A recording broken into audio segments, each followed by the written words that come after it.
Fucked it up. I was wondering. Fucked it up. I try because usually I forgot it when it plays at the end of it. That's when it automatically pops it up. But you have to manually do it if you cut it short. I got you. That's why I was like, oh, I was like, why isn't it? Hey, man. Oh, that's why. Learning experiences. That's fine. It's fine. Right, episode 24. Still learning shit. Look Hey. at that. We're trying to make it better, so we got to learn shit. Right, that's very true. But anyway, what's going on, y'all? Welcome to the Film Cave episode 24. It's your boy Knight. What's up, everybody? Logan Swish here. Excited for a somewhat slow show, but we're gonna make it worthwhile. We got some fun things to talk about. Yes, we damn sure do. Like I said, this the Film Cave, your one-stop shop for any and all goddamn things, film and entertainment. It's gonna be fun. It was a very suck-ass week in terms of news and things. Not much going on. She's been quiet. Yeah. She wanted to keep to herself this week. She was like, I'm not going to give the people too much. I'm going to stay back here. I'm going to chill out. And I'm on my business. And that's what she did. And I don't know if I'm happy about it, but she did it anyway. That's right. She did it anyway. But guys, you already know, if this is your 24th time coming back here, you already know what's up. But if you're new, welcome. Whether you're watching this live with us now and or on playback on YouTube or Twitch, whichever one you saw happen to find our pretty faces on, we welcome you. It's a Film Cave. We like to talk about all things film, but we also like to get you guys included. So you guys can join the conversation. So throughout this show, we're going to be talking about quite a few subjects, and at the end, well, topics, not subjects, this is in school. At the end, there will be you can join us live via video. Or if you do video, you don't have to show your face. You could just have that wonderful voice of yours, talk to us and ask any kind of questions that you want to be, answered here live. Or you can use the hashtag AskFilmCave on Twitter, and we will pick it up from there and answer it to the best of our ability. So, there are rules, of course. At the end of the show, there will be a link posted to the live chat for you to come in, hang out, ask your questions. But you will come in, ask your question, give your thoughts on said question, and your thoughts alone. Don't try to get cute, because then we will remove you with love. We'll give you hugs, maybe a kiss out if you want it, some cookies, who knows. But we'll send you out with love, because we want to keep it fair to those in the waiting room, those who may be wanting to get in, to get their chance. We don't want to hold people up. So it's the only fair way to do so.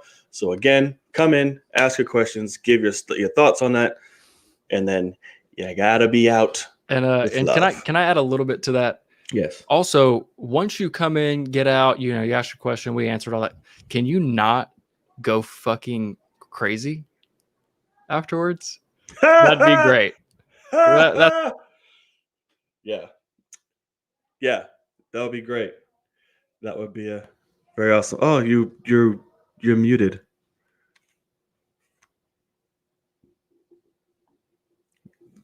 Hold on.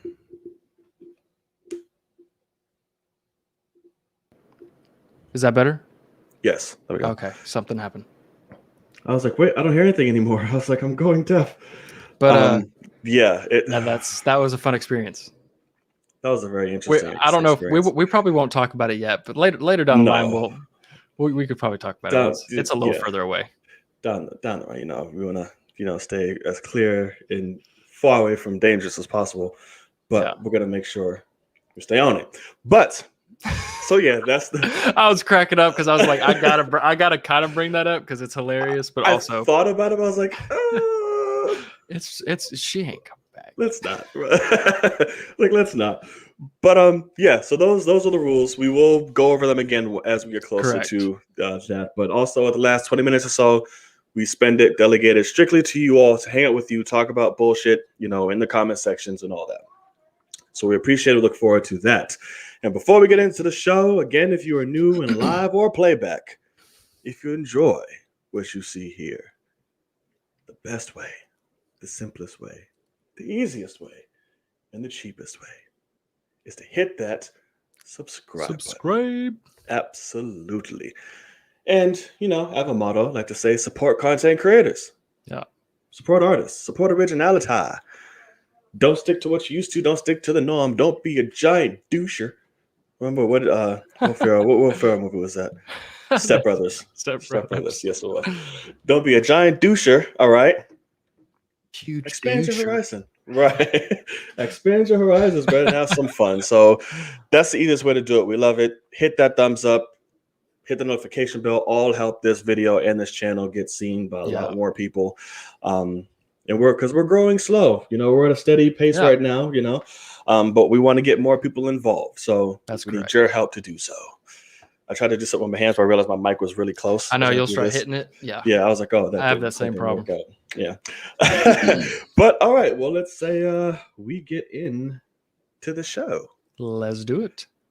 Yeah, so a small little thing. So, me and Logan, we're huge nerds. We like to talk about film.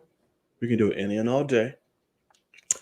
But sometimes there are other things you like to get passionate about. But film likes to show her face anyway because she's a jealous bitch. Yes, she is. But yeah, she is. She get not wrong at all. But we love to talk about her anyway. But it is out there in the world. Wow. Yes, it is. Thank you so what much. Was that based on? No idea. It just came out, and I just read it. I dig it. Yeah, man. Sometimes you just can't have a script. You just got to go for what the soul tells you. It just went. Yes, it did. But I don't need to ask you this because you already know what kind of. That's correct. That's true. So hit it for one time. Sorry. Traditionary fashion. We're gonna knock it out. Right. Goddamn right. You have anything you'd want to lead off with, sir? You go right ahead. I have something. It's small, but it is funny that. So randomly, this is still film related, but you'll appreciate this. So randomly, I think it was last week, I got an email from something that was like years ago. I remember it's called Disney Movie Insiders, and it's like it's a website. It's through Disney. It's official Disney stuff. Mm-hmm. And like back in the day, I remember signing up for this, and they like give you points, and like you buy. If you bought a Blu-ray from a Disney movie and you like redeemed the digital, it somehow also just went in and was like, oh, this person, because like you connect your like Movies Anywhere accounts and stuff. So it sees like, oh, they bought this. Let's give them some points. And I randomly got an email last week that was like, hey, you haven't signed in or anything in years, so your points are going to expire. And I was like, oh, okay, I'll go look and see what's up. I went and looked. I had like 1,200 points or something. And that ended up being just enough to get a free 4K Blu-ray of Star Wars The Last Jedi. And I fucking took The Last Jedi. They said Rise of Skywalker. No. On that? So I took that because I don't actually own it physically. I have Disney Plus, but I was like, for free, yeah, I will take that. And that's amazing. The most beautiful Star Wars movie ever. Get that shit on 4K Absolutely. Blu-ray. So yeah, I actually just got it like a couple hours ago. They said that it shipped, which I wasn't expecting it to get here quickly because it is free. So it'll probably get here in a month. But that's fine. It's free. I don't care. I don't need it. I can watch the movie right now on Disney Plus if I want, but it'll be nice to have that in the collection. That is quite beautiful. That's amazing. Look at God. Look at him. What do you got? So let's see. It's really let's lead off with this before we get into like movie stuff. Sure. The play-ins are tonight. Oh, that's right. They are. And I'm going to miss them. But who do you got coming out on top, my friend? Who's making their way into the 8th seed? I honestly don't even know like exactly even how it works. So that's what it is there's the 8th seed and there's 2 people vying for that spot. Right. Just one game. in one game. Okay, right. I know it's Lakers and Golden State, and then Celtics and who? I already can't remember. I'll tell you right now. So that's the thing. Is like I'm going to say the Celtics lose to whoever they're playing. I would guess.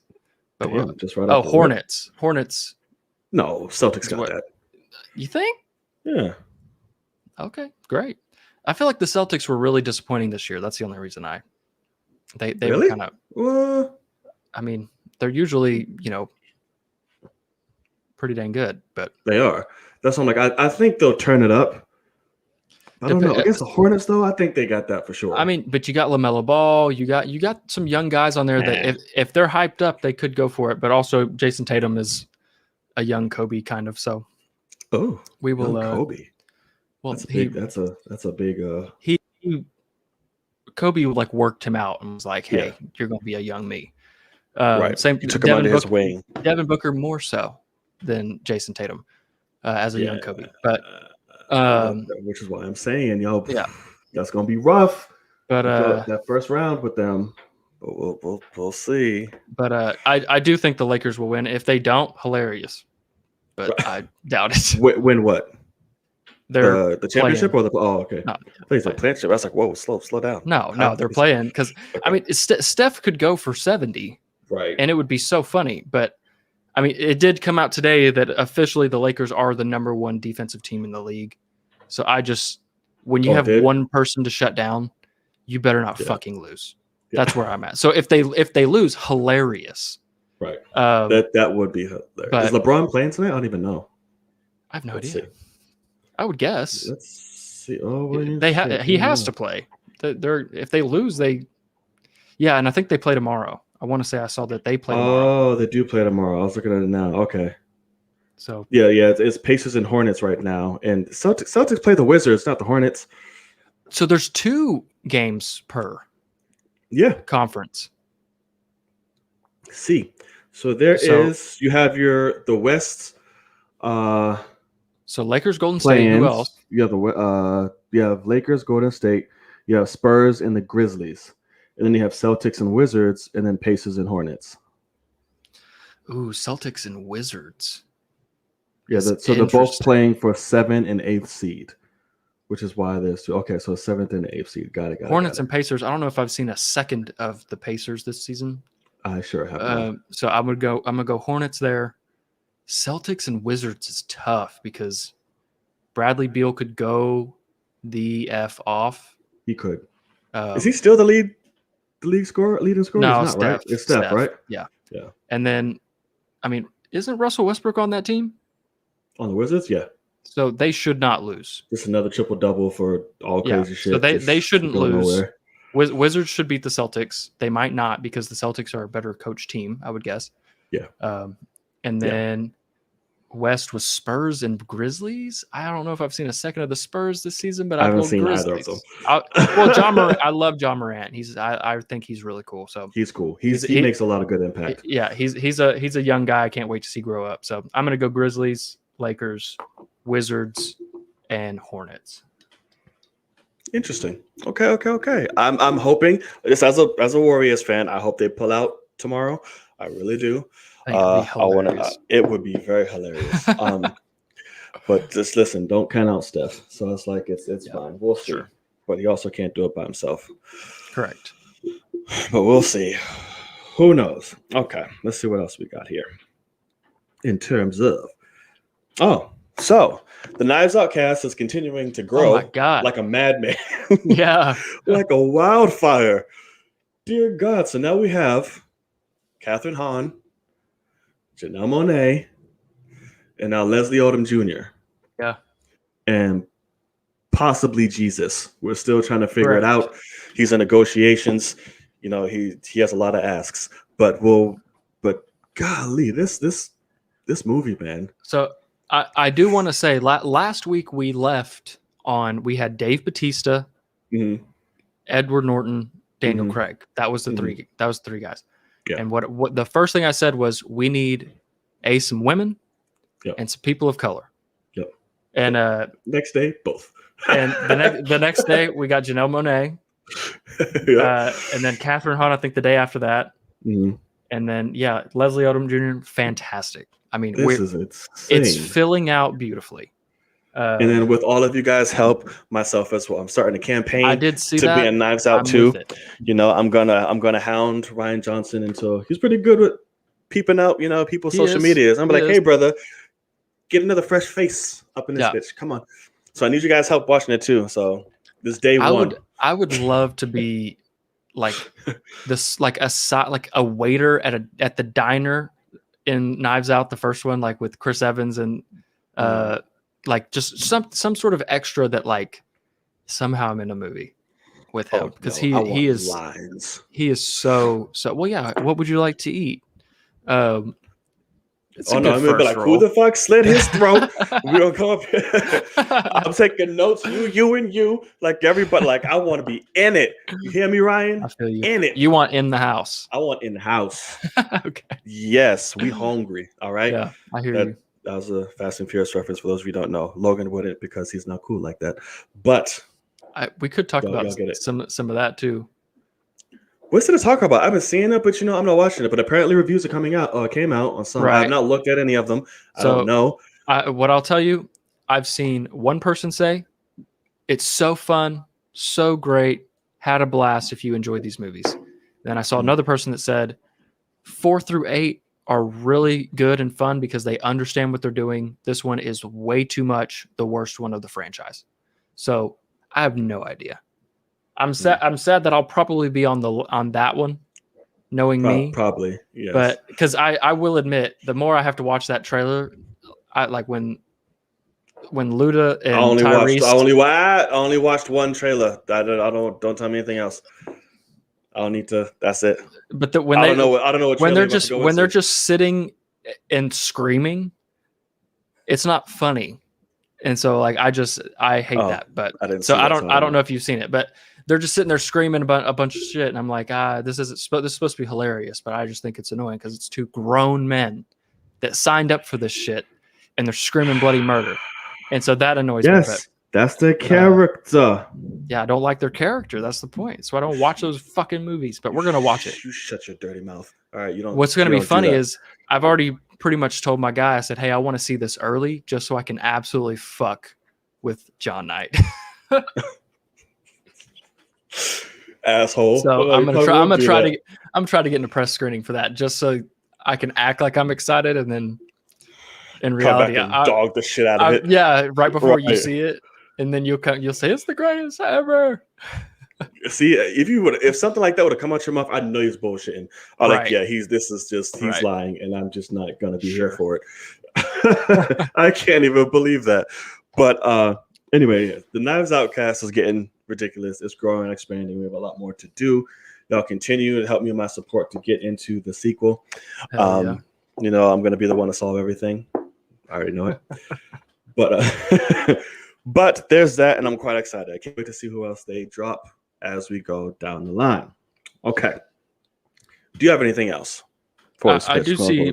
This is kind of an interesting thing. I don't know if you've seen what the chat's talking about, but like just a couple hours ago, it's some sort of a scoop saying the primary antagonist of Doctor Strange 2 is a character, one-eyed monster. Yeah, and it is true. I honestly feel bad because they are going to release Doctor Strange 2 after Suicide Squad, who has Starro. Yep. And it's so interesting how that tends to happen often, where there's two ideas that are similar and they bring characters in. And so I will say that Doctor Strange 2 is probably going to be received less well because they're going, we just saw something like that.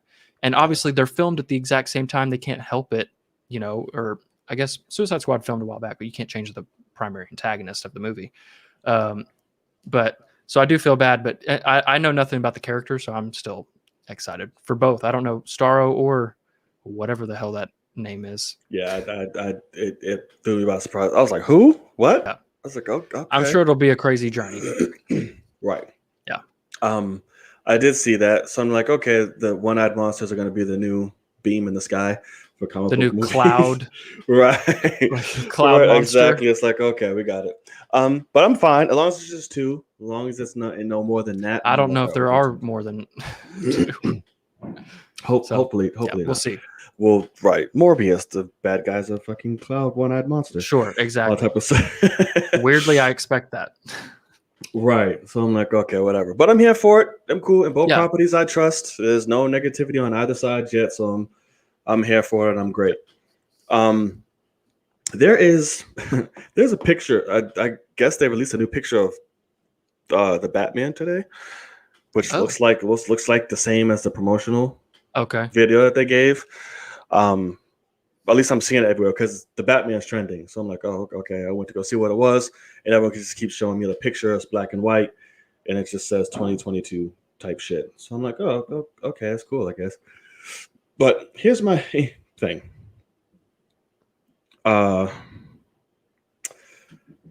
Again, we all know I'm nowhere near the person I was when this first announced anymore when it comes to this man and Batman in this movie.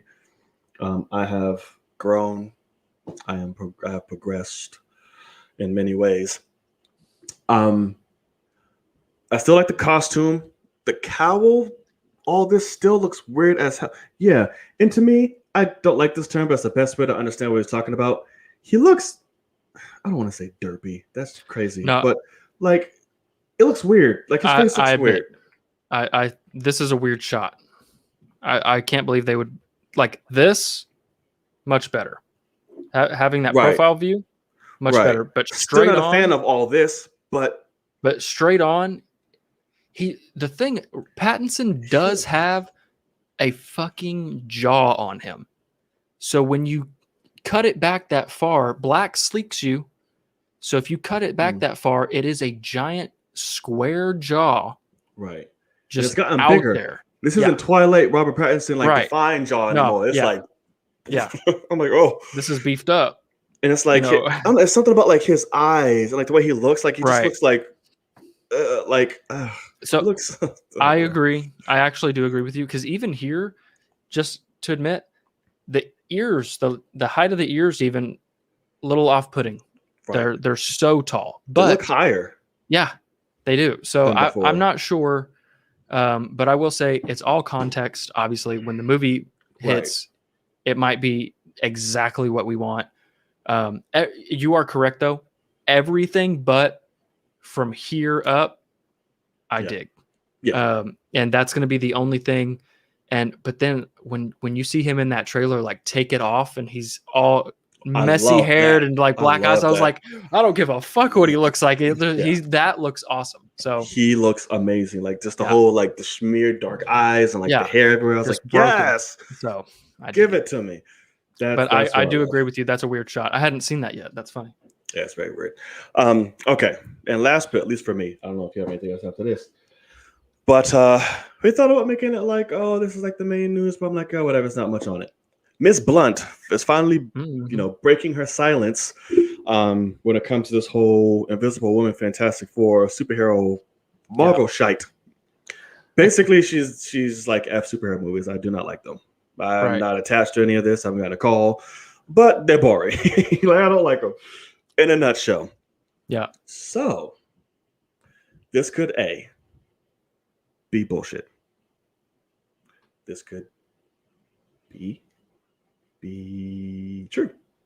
Yeah. So that's pretty much what it is. If it's, another round of BS, bravo, and she's already the Invisible Woman, we just don't know, or she's interested or had talks, who knows. But she seems like the type that's just like, yeah, superhero movies, and I could care less, mate. Right. Like, I don't care. But I don't know, because a lot of people want her as the Invisible Woman. Her and John Krasinski, they want both to be, the first family. So I don't know. What do you think about her words and her finally coming clean? Is this a Garfield moment? Is this a what? So I have the full quote here. It is interesting because that was the first thing. As soon as I saw this come out, I was like, this is the woman that was literally about to be signed on as Black Widow back in 2009. Probably why she hates him, because she didn't get it. And she had to, they offered her the paperwork, and then she was contractually obligated to do a Jack Black comedy movie that was garbage. And so, like, literally, she has a quote. She says, "I was contracted to do Gulliver's Travels. I didn't want to do it, and I take such pride in the decisions that I make." And she said, where did she say? She said something about, like, when she got that, she's like, I was obsessed with Iron Man when I got that offer. And she was like, I was so excited. And she's saying, like, now they're not for me. And so I do kind of see, like, she is a mom. Like, I don't know if she wants to do action, spandex, franchise movies. But what's a mom gonna do with that? Well, because, like, her husband is also a very famous actor. So, like, somebody's got to be at home with the kids. They're young kids. And so, like, I'm seeing it, like, that was always the thing, was John Krasinski and Emily. Family and money. But that's the thing. You want to be there for your kids. So, like, I always said, I was like, man, John Krasinski and her would be awesome. You got fucking chemistry out the ass. If you could have a real couple. I mean, have you seen Mr. and Mrs. Smith? Obviously, it didn't work out. But the chemistry in that movie is phenomenal because don't give up hope. Fucking Bennifer is back, so who knows? Oh my god. Well, I don't know. But as soon as that started coming out, I said there's no way they do it, because they're going to take their kids and have them live in a trailer for 6 months as they film these movies at the same time. They'll be at the house that they rented for 3 months, and they'll be sitting up there with their nanny or their grandparents while they go and save the world. But yeah. Obviously, I would love it, but I do see her kind of going, like, hey, John, you go do this. Go make us a shit ton of money. Right. I'm doing Jungle Cruise. That's fun. A lot of blue screen. And I get to be in, like, loose cargo shorts, and, like, pretend to swing on vines. and we'll both make this crazy Disney money. So I could still see it happening for John. But I do kind of think that she's being honest here and saying, unless she's literally like she says in the thing, I'm not saying I would never, but it would have to be a really cool story. Right. And I mean, Marvel making Fantastic Four and saying, hey, we want you and your husband to be the two leads. Right. Kind of a cool story. So we'll find out, obviously, years from now, but I could see, we got to remember Kang is black. So I do think they might be going to, race swap, and I'm perfectly for that. Just cast it right. Right. So we'll see. What do you think? Facts. Will Smith is Reed Richards. No. Oh God, no. Christ. That's hot. That's hot. Yeah. Saving the world. Yeah, no. That's why he wasn't Neo. He was like, I'll make it too comedic. I don't want to do it. I'm like, God damn it. And he went and did that. What was that? Wild Wild West. I'm like, your ass should have stayed Neo. Fucking idiot, man. Right, you should have stayed Neo. That was dumb. Because your wife ended up being in the bitch anyway, so you just might as well. Right. Like, well, we got one Smith at least. So yeah, but I don't know. I mean, like I said, she looks like the type that's completely serious. Yeah. But if she's going to do it, that'll be awesome. Like, I like the idea of both of them. He's not my first choice to be Reed. Her, I could care less. It's not hard. Just get you a very attractive blonde, blue-eyed woman, and who can act. And there you go. But him, who wasn't my first choice. I prefer Andrew Lincoln for him. I love that choice. I like that too. But I guess he's caught up in Walking Dead movies and shit, or I don't know what he's doing. Oh, he's chilling with Walking Dead money. He's like, I don't need to work for a little bit until I make these movies. I'm good. Yeah. Well, whatever. I don't know. Well, so I see Kenya King says Kang isn't a race on Earth, so that wouldn't matter or affect the Fantastic Four cast. Kang is supposed to be a descendant of Reed Richards. Is usually Reed is the descendant of, or is Kang's from the future, isn't he? Isn't he? I don't remember. I think Kang's from the future and comes back. I don't know, but there's in the comics they like they're supposed to look the same, but like or whatever. So they could also say fuck that, and I'd be fine with that. Probably as well. not. So 9 times out of 10, they have a really talented actor like Jonathan.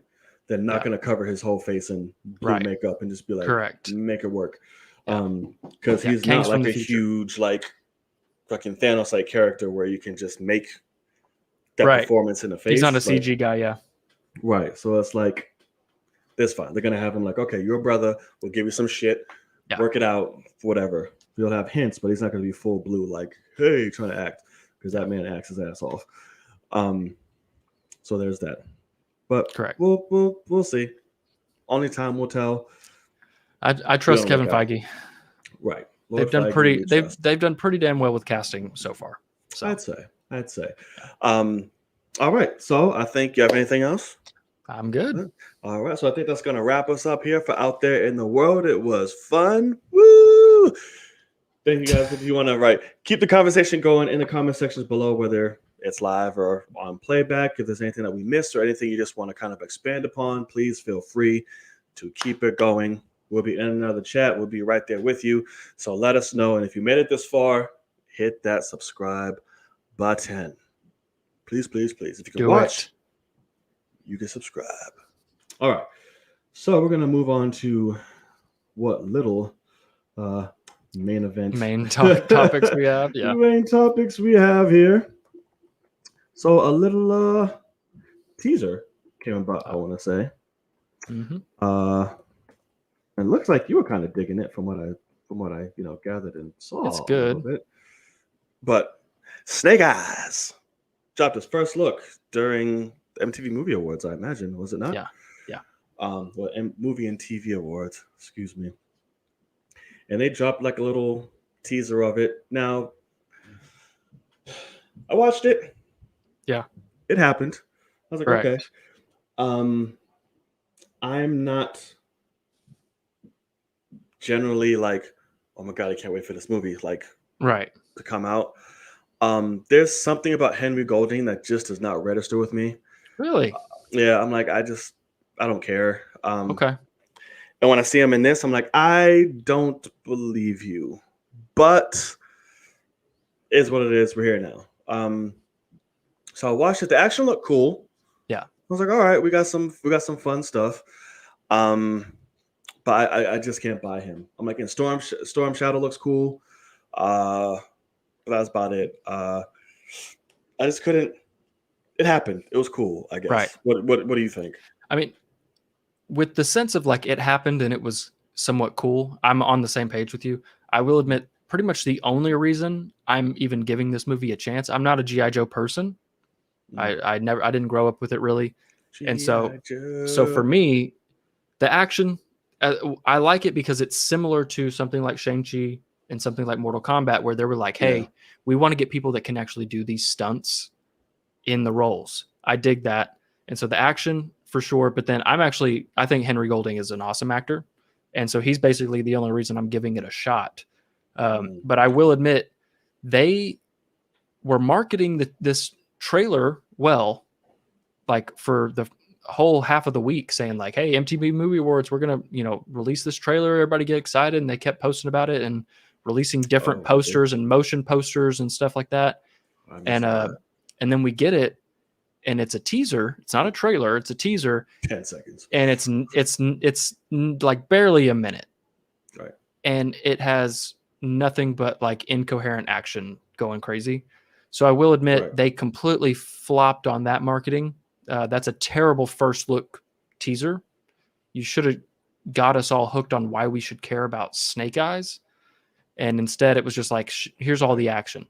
And I will also admit, hearing Henry Golding talk, like somebody asked him like, why should people be excited about Snake Eyes? And he was like, movies are about the action. And I was like, what? I was like, who says that? Like, and he was like, this is going to be the best action ever. And I was like, oh, so this movie's dog shit. And it's got a lot of good action in it. I was like, okay, I see. And I think he's fully aware. Yeah. And that's fine. But I don't know, because that's also the thing is like I said in my video, I was like, isn't Snake Eyes he's not supposed to take the mask off, but this is like before that prequel, yeah, and before his silence, and then so he doesn't take the mask off and then he doesn't speak, and like that's the character. So in my video I was like, isn't Snake Eyes like mute? Like, does something happen to him, or does he, I was like, is it a decision or does something happen to him? And I had somebody comment and was like, Snake Eyes is not a mute. He just takes a vow of silence. And I was like, so the second he walks out of the building that he takes that vow in, to anyone new he meets, he's a mute. Because he can't tell them otherwise. Like, so I'm like, yeah, he's a fucking mute. That's the way to say that. Sure. Because what are you gonna do? Can't see his face. But can't see his face, and he can't tell you.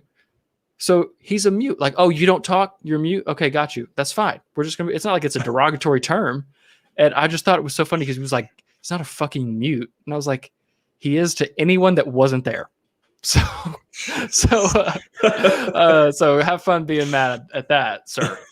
I thought that was so funny because I like the guy commented and I somehow saw it pop up on my phone. Like it was like 24 seconds and I posted that reply back and I was just like, he's probably still on my video feed when he got that reply back. And I was like, I hope he just laughed. But yeah, he takes a vow of silence for it and he just becomes a silent badass.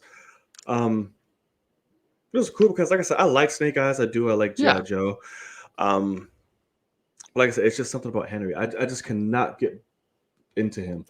And now he's supposed to be this ultra badass. And like every time I just see him or he's talking, I'm just like, Did you ever watch The Gentleman, the movie? I did not.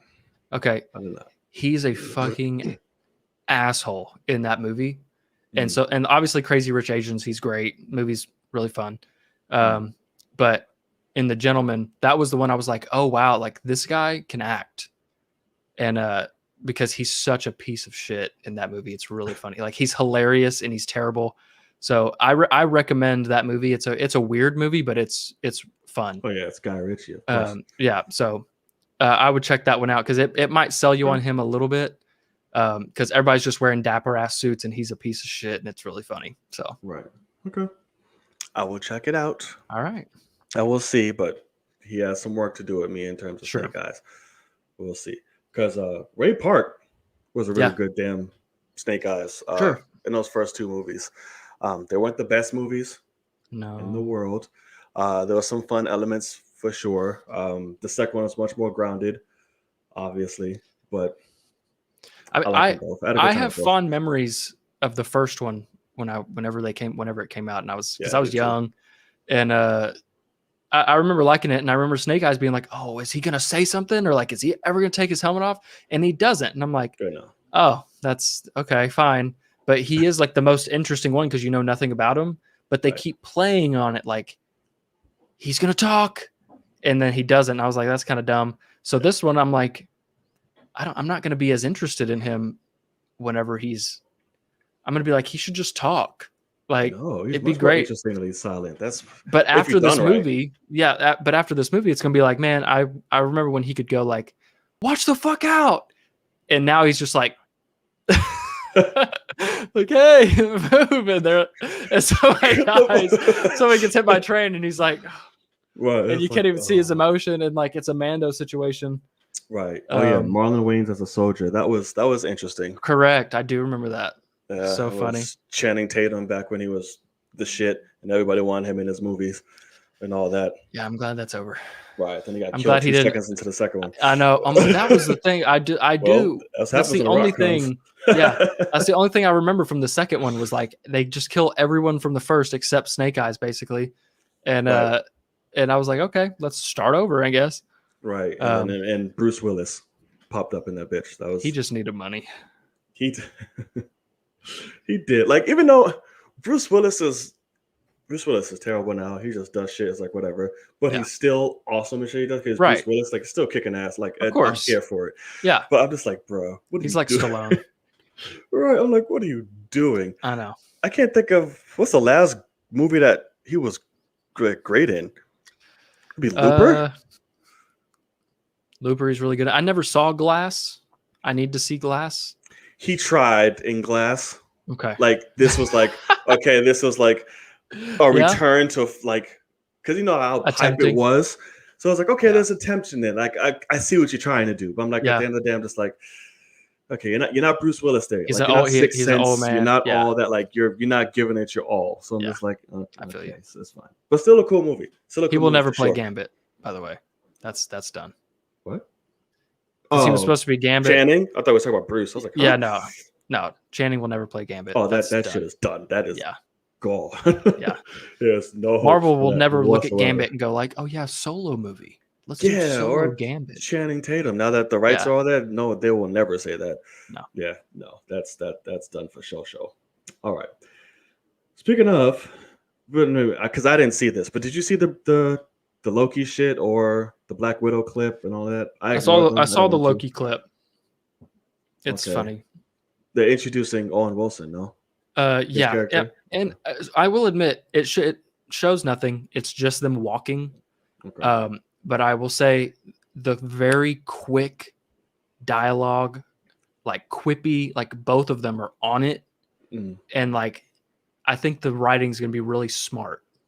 Okay. And so I do get very excited because obviously Loki, especially that Loki, is like super all about himself. Like, I'm the smartest person in the room. And Owen Wilson's like, that's right. He's not Thor Ragnarok and Beyond Loki anymore. He's not. He's Avengers 1. Yeah. I just lost, and so he's an asshole. And then Owen Wilson's guy's like, I'm at the TV. I've been here for I don't even know how long. Pretty damn smart. I'm a pretty wise guy. And so like seeing them go back and forth is like, it's pretty funny because you're the god of mischief. Wow. Like one of the things is he's like, so you like to talk. And Loki's like, no, I don't like to talk. And he's like, you also like to lie because you just did. And he's like, because we both know you love to talk. And that's when he's like, talkie. And you could tell Loki's just like furious. And then like 2 seconds later, he says something to Loki and Loki goes off like, oh no, this is this and this. And he's like, oh, you said you didn't like to talk. And it's like, yeah, I got his ass. So I'm excited for the dialogue between them. I think it's going to be good. So I recommend it if you want, but also you don't have to. It's very short, and it's definitely in episode 1. So I like that it's like not spoilerish at all. Right. I would probably guess it's in the first 20 minutes of the first episode. So, is there a new costume reveal for Loki at the end of the season? Do we think? What costume would it be? No idea, but we'll sure, probably. Well, I'm sure there'll be something. Keep up with the trend of it all. For me, it's either more so. My question is, does Loki season 1 end confirming a season 2, or is he going to continue into other movies?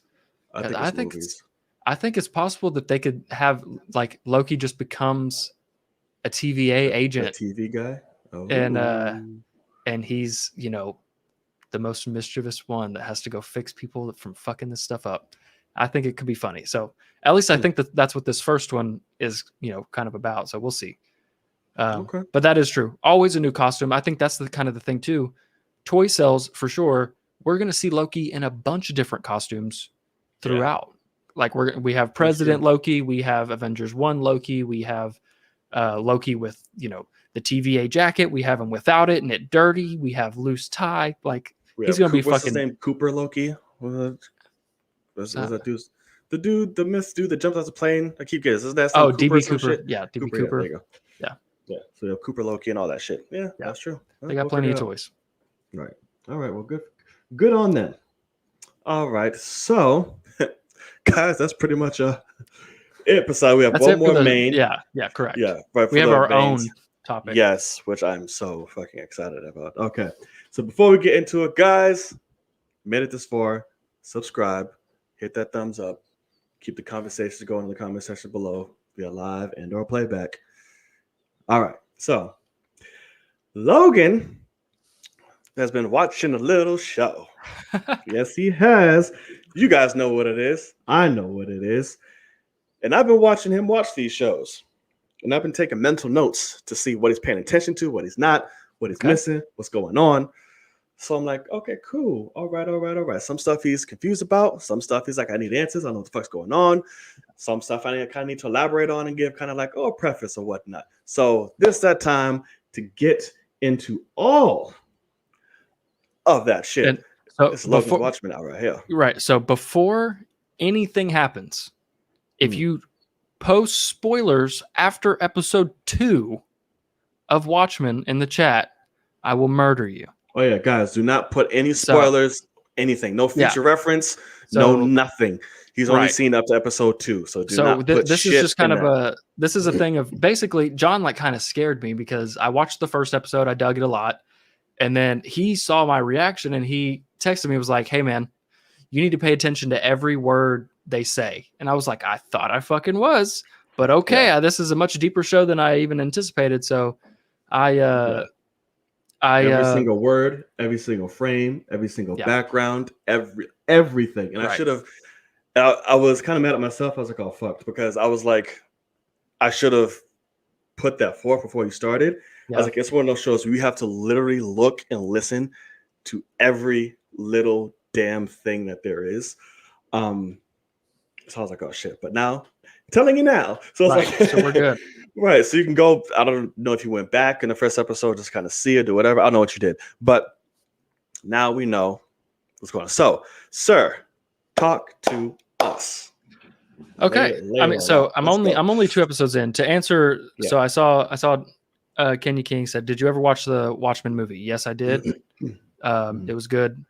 You know, and I already am kind of glad I did watch it, just for like the throwaway lines of like, oh, Manhattan's on Mars, and like if I just watched the show, I'd be like, he's on fucking Mars. What is he doing? But I know like the type of storyline they're saying where he, you know, basically abandoned Earth and went to Mars, whatever it is, something similar to that. Right. So I'm like, okay, cool. So I am glad I watched it. But yeah, what I really dig about this show is how serious it takes itself and how like the world is real. Like it is straight up and down. Like, even though this is wacky superhero, not superhero type of shit, and it's white supremacists and Rorschach masks running around being assholes, it's so real in that. Like, and I even said in my one, I was like, it's crazy how I could actually see this happening if this was like last year, with the, you know, administration that we had. I could see a bunch of guys like, oh, we'll just put these weird masks on and then they can't see our face. Right. I mean, we can really act stupid. So I do really like it. There's definitely been some already weird twists and things that I wasn't expecting. And because the obvious ones are like the guy, like the old man that's like, think I can lift 200 pounds? And in reality, I'm like, why the fuck is he bothering her? Like, is he just, you know, an old ass, like horny man, or like, is he just high as shit, or like what? And then obviously the reveal at the end of the first episode, I'm like, oh, I see why he was asking her that. And like, and you know, obviously then episode 2 gives us some crazy reveals when it comes to that character and what the fuck is going on with him. I have no idea, but holy shit, I'm like crazy interested in his character. So yeah, and I do already see people in the chat like, this is a one and done season. HBO didn't cancel it. They begged the guy to continue. Yeah. But the guy that made it basically said, I threw everything I possibly could in this one season and I'm done. Yeah. And so it's HBO would like absolutely die to have them come back. But even all the actors are like, we're only coming back if he comes back, and he's not coming back. Hey, JVS, what's going on, brother? What's up, man? Yeah. So with that being said, you had a lot of what the fuck? I'm confused. Right. Correct. No. Lay it on me. What is going on? What are the things that's kind of like, I don't know what the fuck? Lay it on me. So like, okay, like I expect almost all of my questions to be answered. So it's not that I necessarily have straight up and down questions, but like there was one thing of, at first I thought the guy with the cool chrome mask was Rorschach, and he like changed masks because white supremacists took over his mask, and he's like, I don't want to fuck with, you know, I don't want to be associated with them. Rorschach died, and in the movie, but I don't know if they're bringing that from the movie or not. So like, at first I was like, oh, like maybe they're trying to say Rorschach died and he's in this mask now, he changed, whatever. But because that was the thing too, was that scene where he's interrogating that guy in that weird ass room, and those white lights come on, and it is a Rorschach mask. I was like, what is this? I was like, that's fucking dope. Because to answer your question, that is pure CGI, the whole mask. Yes. Really? Yeah. Is it green? He's wearing a green. Oh, thing. Fuck. Yeah. Bomb. That's good as fuck. All the reflections are so good. You said that, I was like, oh, if he only knew. So dope. Yeah, but sorry, go ahead. Yeah. But no, I mean, I don't know. I don't want to spoil myself. So like, I'm not going to give you any spoilers for anything, but for the shit you've already seen, right? Context for sure. Like, is Jeremy Irons' character somebody I met in the first movie? No. So he's brand new. I don't know him. And what the fuck is he? What the fuck? Yeah, it's got a bunch of lot. them. Got a so bunch it's like, of them. So here's the thing. What I will say. So, do you understand the world? Like you seeing the movie and now watching this, do you understand the world and what's going on? I think so. Okay, do you know who the president is? Is like a specifically? Yeah. They say it. Do you know who it is? They do. No, not off the top of my head. Oh, it's Redford, as in Robert Redford, like the actor. So just to let you know. I heard them say that, and I was like, why would they name it that? So it's actually the actor is the. It's actually his presidential picture along with all the other presidents are in the school in the first episode when you meet Angela. Is he in the show? That I'll say no, he's not in the show. No. Okay. That's just like funny ass world building. That's hilarious. Okay. Do you get the concept of referdations? I know they keep bringing it up, but I see like you don't like. So I don't know if you fully get it. You know what referdations are, right? Okay.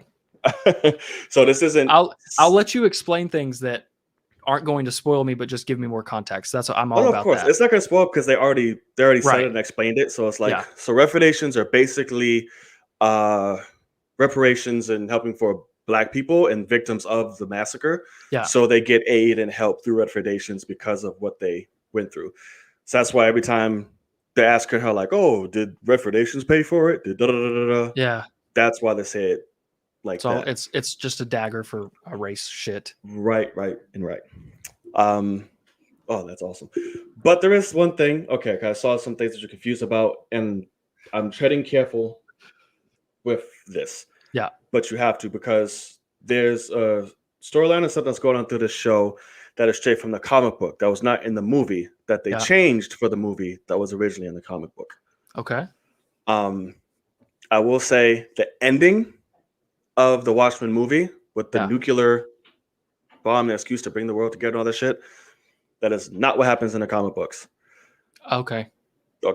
So because that obviously ties in and people talk about it. So that's not what happens. You'll get that explanation in this show. So just so you know. Okay. Because when it all comes together, I don't want you confused. Yeah. So when you know, it's like, okay, this is what he's talking about. This is what was going on. And that plays into a lot of shit in this season, like a lot of shit. Okay. I got you. You're familiar with the characters, right? Like, I mean, from the movie. Like, yes. You know, okay. Good. Just if they do reference, you know what the hell's going on and who this person is. I think so. I think cool. I think I will. I will tell you, episode 6 is the most brilliant piece of fucking television ever constructed to life. Okay, gotcha. Just in terms of shooting, material, everything, it is fucking universally known as just like fucking epic and gorgeous. So I love it. I'm very excited for that. So yes, sir. Like, okay, so questions I have is like, where does the Watchmen movie take place? Where does it take place? Yeah. It's like a New York City type of place, right?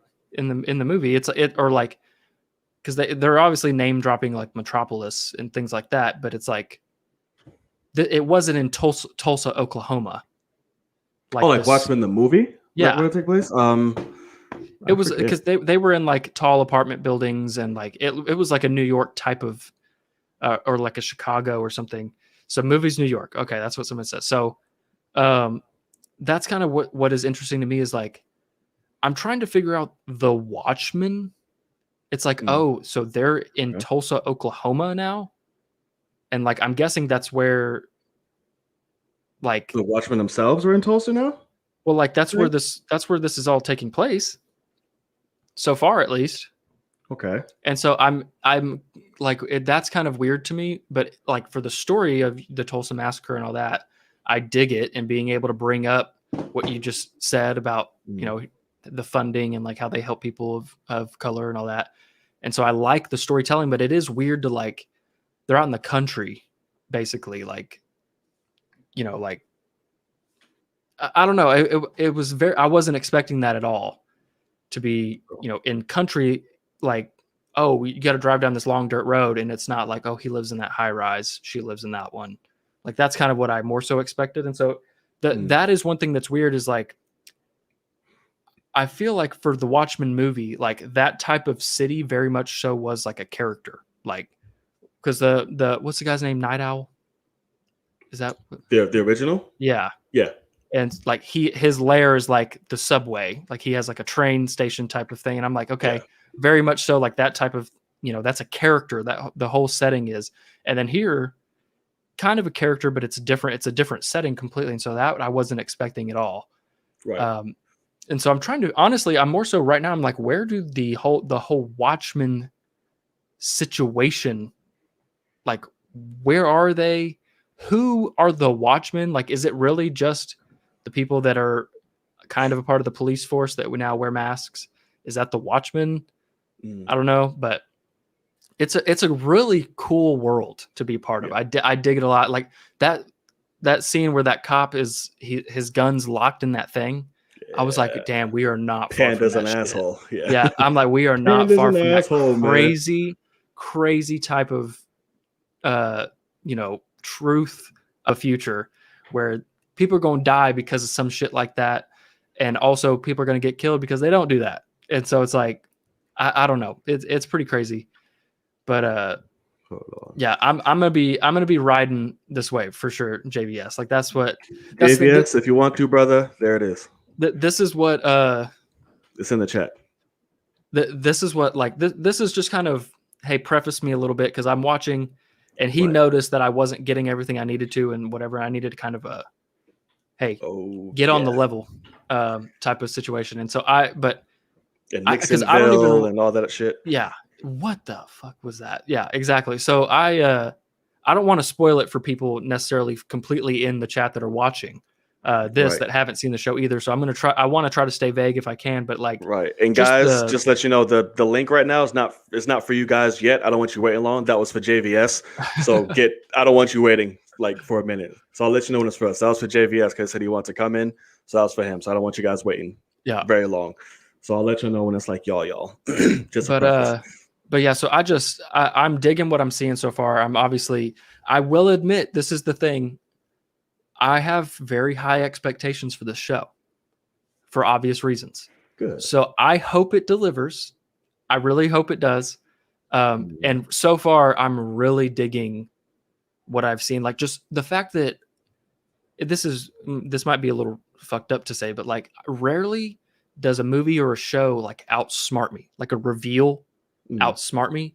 And that's why I like how Rian Johnson and Knives Out, they just show you up front what you think is the truth and fuck with you the whole way. It outsmarts everybody because you can't help it. You know, that's the point. Is you think you know, and then maybe now you know, and no, you didn't actually know. There's, you know, and so you just keeps going like that. And so I noticed that with this show is, you know, like pretending to faint and like stuff like that got me in the second episode. Like, I'm like, oh fuck, because I was like, oh man, like she's taking this really hard. Right. No, she's fucking around. She's trying to do some shit. And like they going. Yeah, exactly. And I was like, I dig this. She puts those goggles on. I was like, fuck yes. And like, what's up with that? Because I do think that's planted, but also I did kind of call that out. And so I don't want you to tell me, but like, I won't. I don't know. So having a lot of fun with it so far though. And it's the thing, I wish I was a binge watcher, but I'm just not. Yeah. And I don't have the time to either. And so it's a thing of like, I have to watch these with these big lamps on my face. Like after an hour, I'm kind of spent, and I hate that because I do want to keep watching. But I'm, you know, I don't even think I've edited my second episode reaction for YouTube yet, but I might go ahead and just keep watching and do that after the fact. And you get what was going on at the farm, right? At the farm. The first episode. Oh, I just want to make sure all things are like what's going on. With the watches? Yeah. And because they were taking like batteries out, and it's like an old type of battery. batteries. Yeah. Yeah. So okay, cool. They haven't explained why that, you know, is super important, but I have noticed that every vehicle is like electric. And so I figured there's something up with either whether it's pollution or energy or something. I don't know. But yeah, I have no idea. But I know what they were doing. I caught that. I do like how there's so much stuff about time and like clocks. And I'm like, what the fuck what is it? Yeah. And because even like what's his face? Jeremy Irons has that, you know, that old timey stop kind of watch and all that. I'm like, okay, everybody's got watches and they're taking parts 1,000 watches. I'm like, what the fuck? The watchmaker's son. I'm glad that you caught. I didn't think he was going to catch what that play was about. I was like, is he going to catch this? Because given you watched the movie, you know the story of it. So like, so that was I was sitting there. I was like, it's weird because at first I was going like they showed that split second of Dr. Manhattan in the first episode, like on the TV or whatever, and I was like, oh fuck, okay, he's part of this world, and then they start name dropping him a little bit, and but I look at Jeremy Irons and I'm like, who is this random guy? Especially at that time because I didn't know about the clones yet, and so I was like, this is just a normal rich weirdo, and like he's doing like his version of, you know, Dr. Manhattan's origins in this play.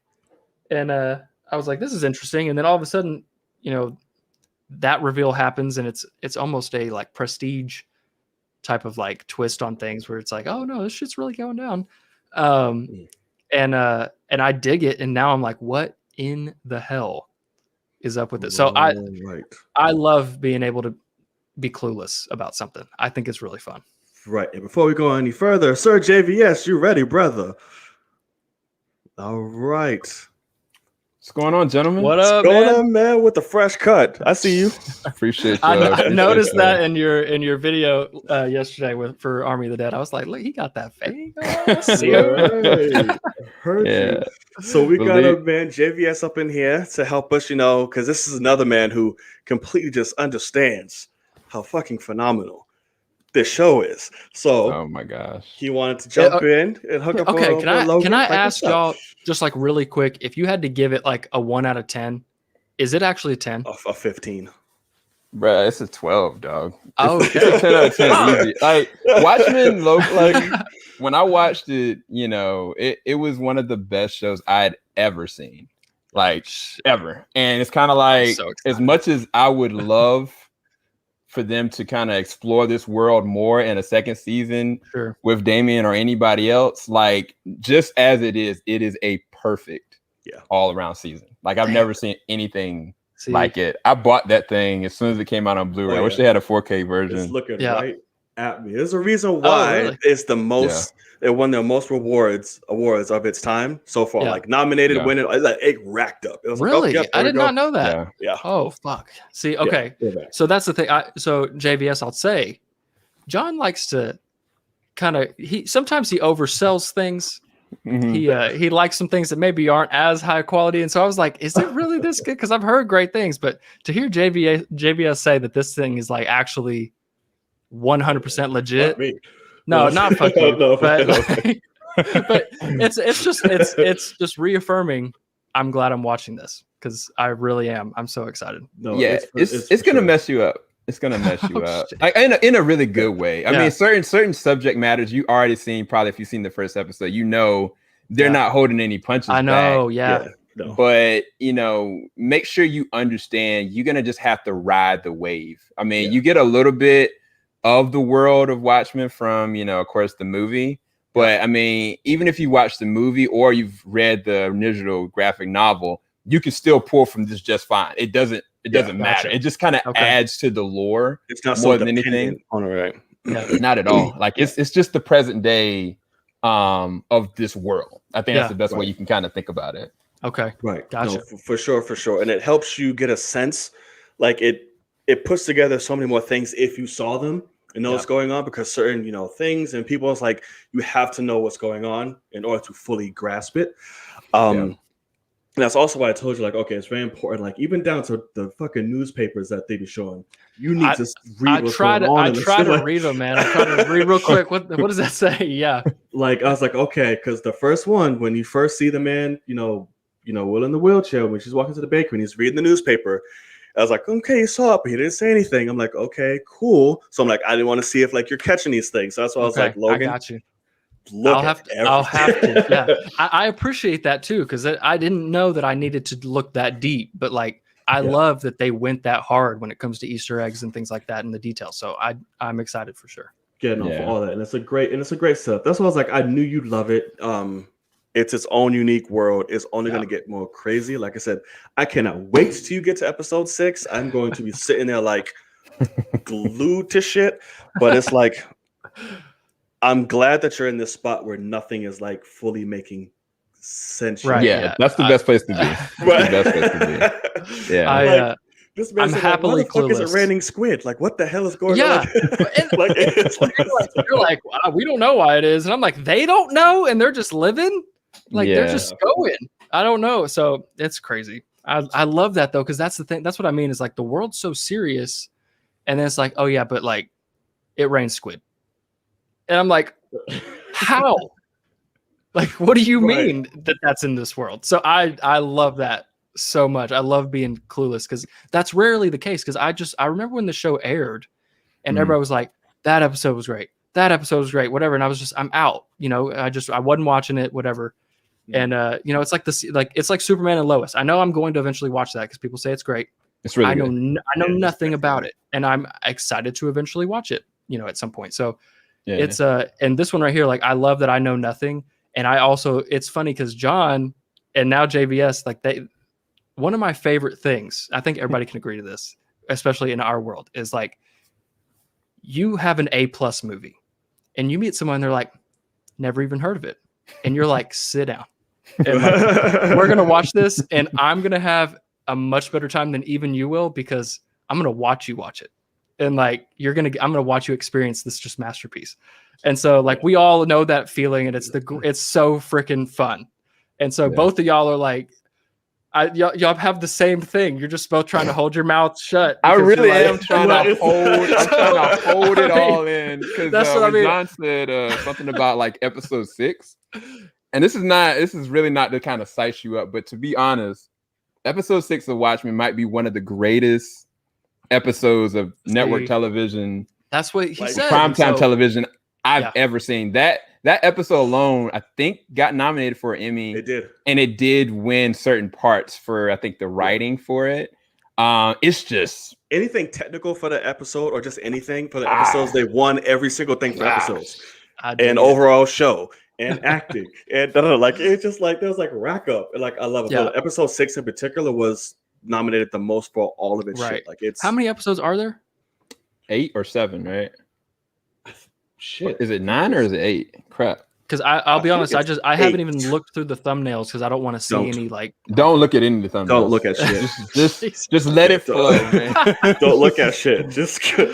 Man. I'm trying to look for my copy somewhere over there. There are 9 episodes. Yes, I figure it's 9 or 8. Okay. Yeah. 9 episodes. Dang, so that really good episode hits. Okay, I see. But you will see by the from the beginning of it to the end of it, there's a anime that I want to kind of compare this to when it comes to substance. Every single episode matters. Every little bit of thing that happens matters, and that's Attack on Titan. Attack on Titan, the very first episode, all the way to where they are right now in the 4th season, every small little thing, big or small, meant something. And that's every single episode incrementally. Yeah. If you look, you're going to realize, oh, that's what that meant. And that's the beauty of this one season, honestly. Because when shit pays off, it pays off. Okay. It does. Okay. And it's like, and I like it. And there's certain things, I won't say which, that you've already noticed. Right. Same. I was like, that you've already noticed and questioned. I'm like, okay, good. The check. Okay. Why this? Why is that? Good. And I want you to stay with any question or thing that you have, because it's literally one of those shows. Any fucking thing that you have that's to question is wrapped up completely. I love that so much. So it's like, I'm glad. I know that if that's the case, because you know me now, and I'm like, I'm all about like, wrap this shit up in a bow when it comes to telling a story. Like, I want everything to pay off. And so the fact that y'all are saying that, oh my God, that gets me so hyped. Because it's like 150 billion carat gold bow. And it's a thing too. Like, I have people that watch my reactions, and they're like, "Can you shut the fuck up?" while they're and I'm like, first of all, I got headphones on. I can't hear myself talk very much. I hear what is going on. I've got headphones on. It's playing loud. I'm not talking over it for myself. I hear it. But also, like, especially now, I know John is watching the episodes over with me in full, like going through the whole thing. I'm doing that on purpose because I want you to go like, oh, hey, yeah, you called that out. Like, if it is something that you might need to explain, you got me. And then if it's not, you're just over there twisting on your beard, trying to not fucking tell me. And I love that too. So I'm so excited. So I mean, this is one everybody said this was so good. And so once I realized, like, I haven't watched this and I'm going to, I was like, this is going to be hilariously fun whenever everybody gets to like talk to me about it afterwards or during or whatever, like we're doing. So I'm excited for everyone because this is going to be a fun time. We might be having to do this every week. I don't know. Oh, every damn episode that's coming out, we can best believe we will be talking about it. Okay. on the follow up, this like a thing like mandatory has to. So now, all right, got you. I ask you. From obviously, it's only been 2 episodes. Mm-hmm. Who is your character so far? Who's your favorite? Who you rocking with? Oh God, I mean, I have to go with currently Angela. I love. I mean, I think she's such a badass. 100%. She's so, and like that. The actress's name escaped me at the moment. Regina King. Regina. So she's so not what I would expect for that role, and I think that's why it works so well. Like even her voice is so not like a hero of any kind. Like she's raspy and like muggy kind of, and then she goes home and she's real proper, but she's like, when she puts that shit on, it's real. And I love that. Yeah. And so right now for sure. And because also, I mean, all black everything is already like that. I'll go with that for anything. So like her outfit is so dope. And like seeing her, it's just the same thing with like the Batman footage that we got. Seeing her spray that shit on her eyes, I'm like, thank you. That is exactly what I want. I want everyone to realize, like, yeah, she has to get ready, and it's not like jumping out of a phone booth, come back out, and she's spray painted her eyes like she had that up her ass. It's not that. And so, like, I'm guessing there will be moments where she has to throw that on and not get to spray paint her face in this, or something. It's possible, and that will be real, and that kind of detail will, if it does happen, it happens. And I understand that world now. So y'all are laughing, but oh boy, because it's so antsy to sit here and talk about it. And like, I know, I'm sorry, not say that, and not just like go ham, because it's like we know what the show is about. Imagine that maybe we'll all get back on after I've watched. And we'll just go absolutely, because y'all will be a year removed and I'll be, or 2 years removed, and I'll be, 2 days removed from seeing the finale, and we can just absolutely go crazy on it. I'm game. I'm game. Yeah, dude, I was gonna say, never David, forget come anything back, man. from that. I'll never forget anything from Watchmen. Like there's some shows you just don't forget. Yeah. And I mean, I'm just sitting there listening to you. I'm kind of like, man, he is not ready. Like that's what I was thinking in my head. I was like, I'm trying to get ready. I'm trying. This is gonna be fun though. Shout out to Tyler Morris in the chat. Yes. Yeah. With that, Logan and John, can y'all check out AOT? We might interest you. Do get them on, bro. I thought about that. I'm not gonna hold you. I have to. That is one of the best anime series I've ever seen. And it took me years to watch. Right. Okay. It's a weird story. So it's only 4, and that's all it's gonna be. After the 4th season, that's it. Oh, really? They're done. Only 4 seasons, and so it's the first half of the 4th season is already done, and then in November they're gonna do the back half, and then that'll be it. The anime and the manga is gonna be done simultaneously, basically. But when it first came on, like 2013, I kind of started it. I got like maybe 5 episodes in, and they did something, and I quit it. I was like, how dare you hurt me that bad? And I was like, no. And then people would like, for years, they were like, you got to see it. And then I just started maybe 2019, I started back watching again. I was like, wow, this is the greatest anime series I've ever seen. So the story is amazing, bro. Yeah. Story is everything. How many episodes per season? Do you know? around? First season, it was like about 25 episodes. Second season, maybe 18. Third season was about 25 or 24 again. First season was always the longest. Second season a little bit shorter. But the animation, dude, like yeah, y'all will love it if y'all get into it. The anime, right? Like, the show itself, like little clips. I'm like, the animation is pretty like fucking sick. Yeah, I want to say I watched like the first episode years ago, and like it's really cool to see them. They've got the hooks that are shooting off their hips, and like they're swinging around. I'm like, okay, this is dope. And like I don't know why. Like that's the thing. I struggle to get into shows. Like I look at the mountain that is the amount of episodes.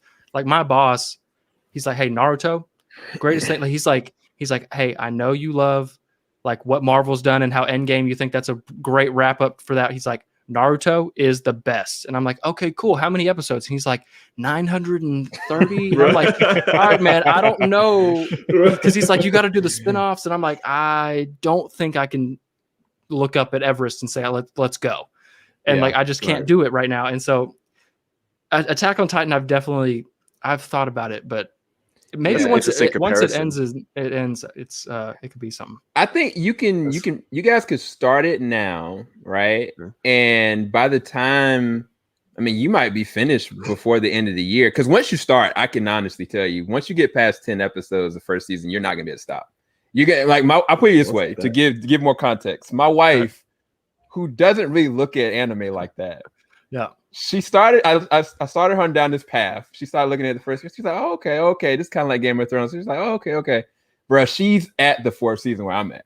On her own, she's watched all the way up. I love that. And she doesn't watch anime like that. It's just the story. She loves great story, and they hold no punches with this show. So. Sounds like you got a good one.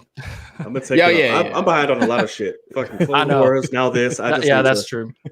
I need to play catch up for sure. Apparently, yeah. So it's just like, but another thing I wanted to ask, and even good. So JVS is here because he's seen it as well.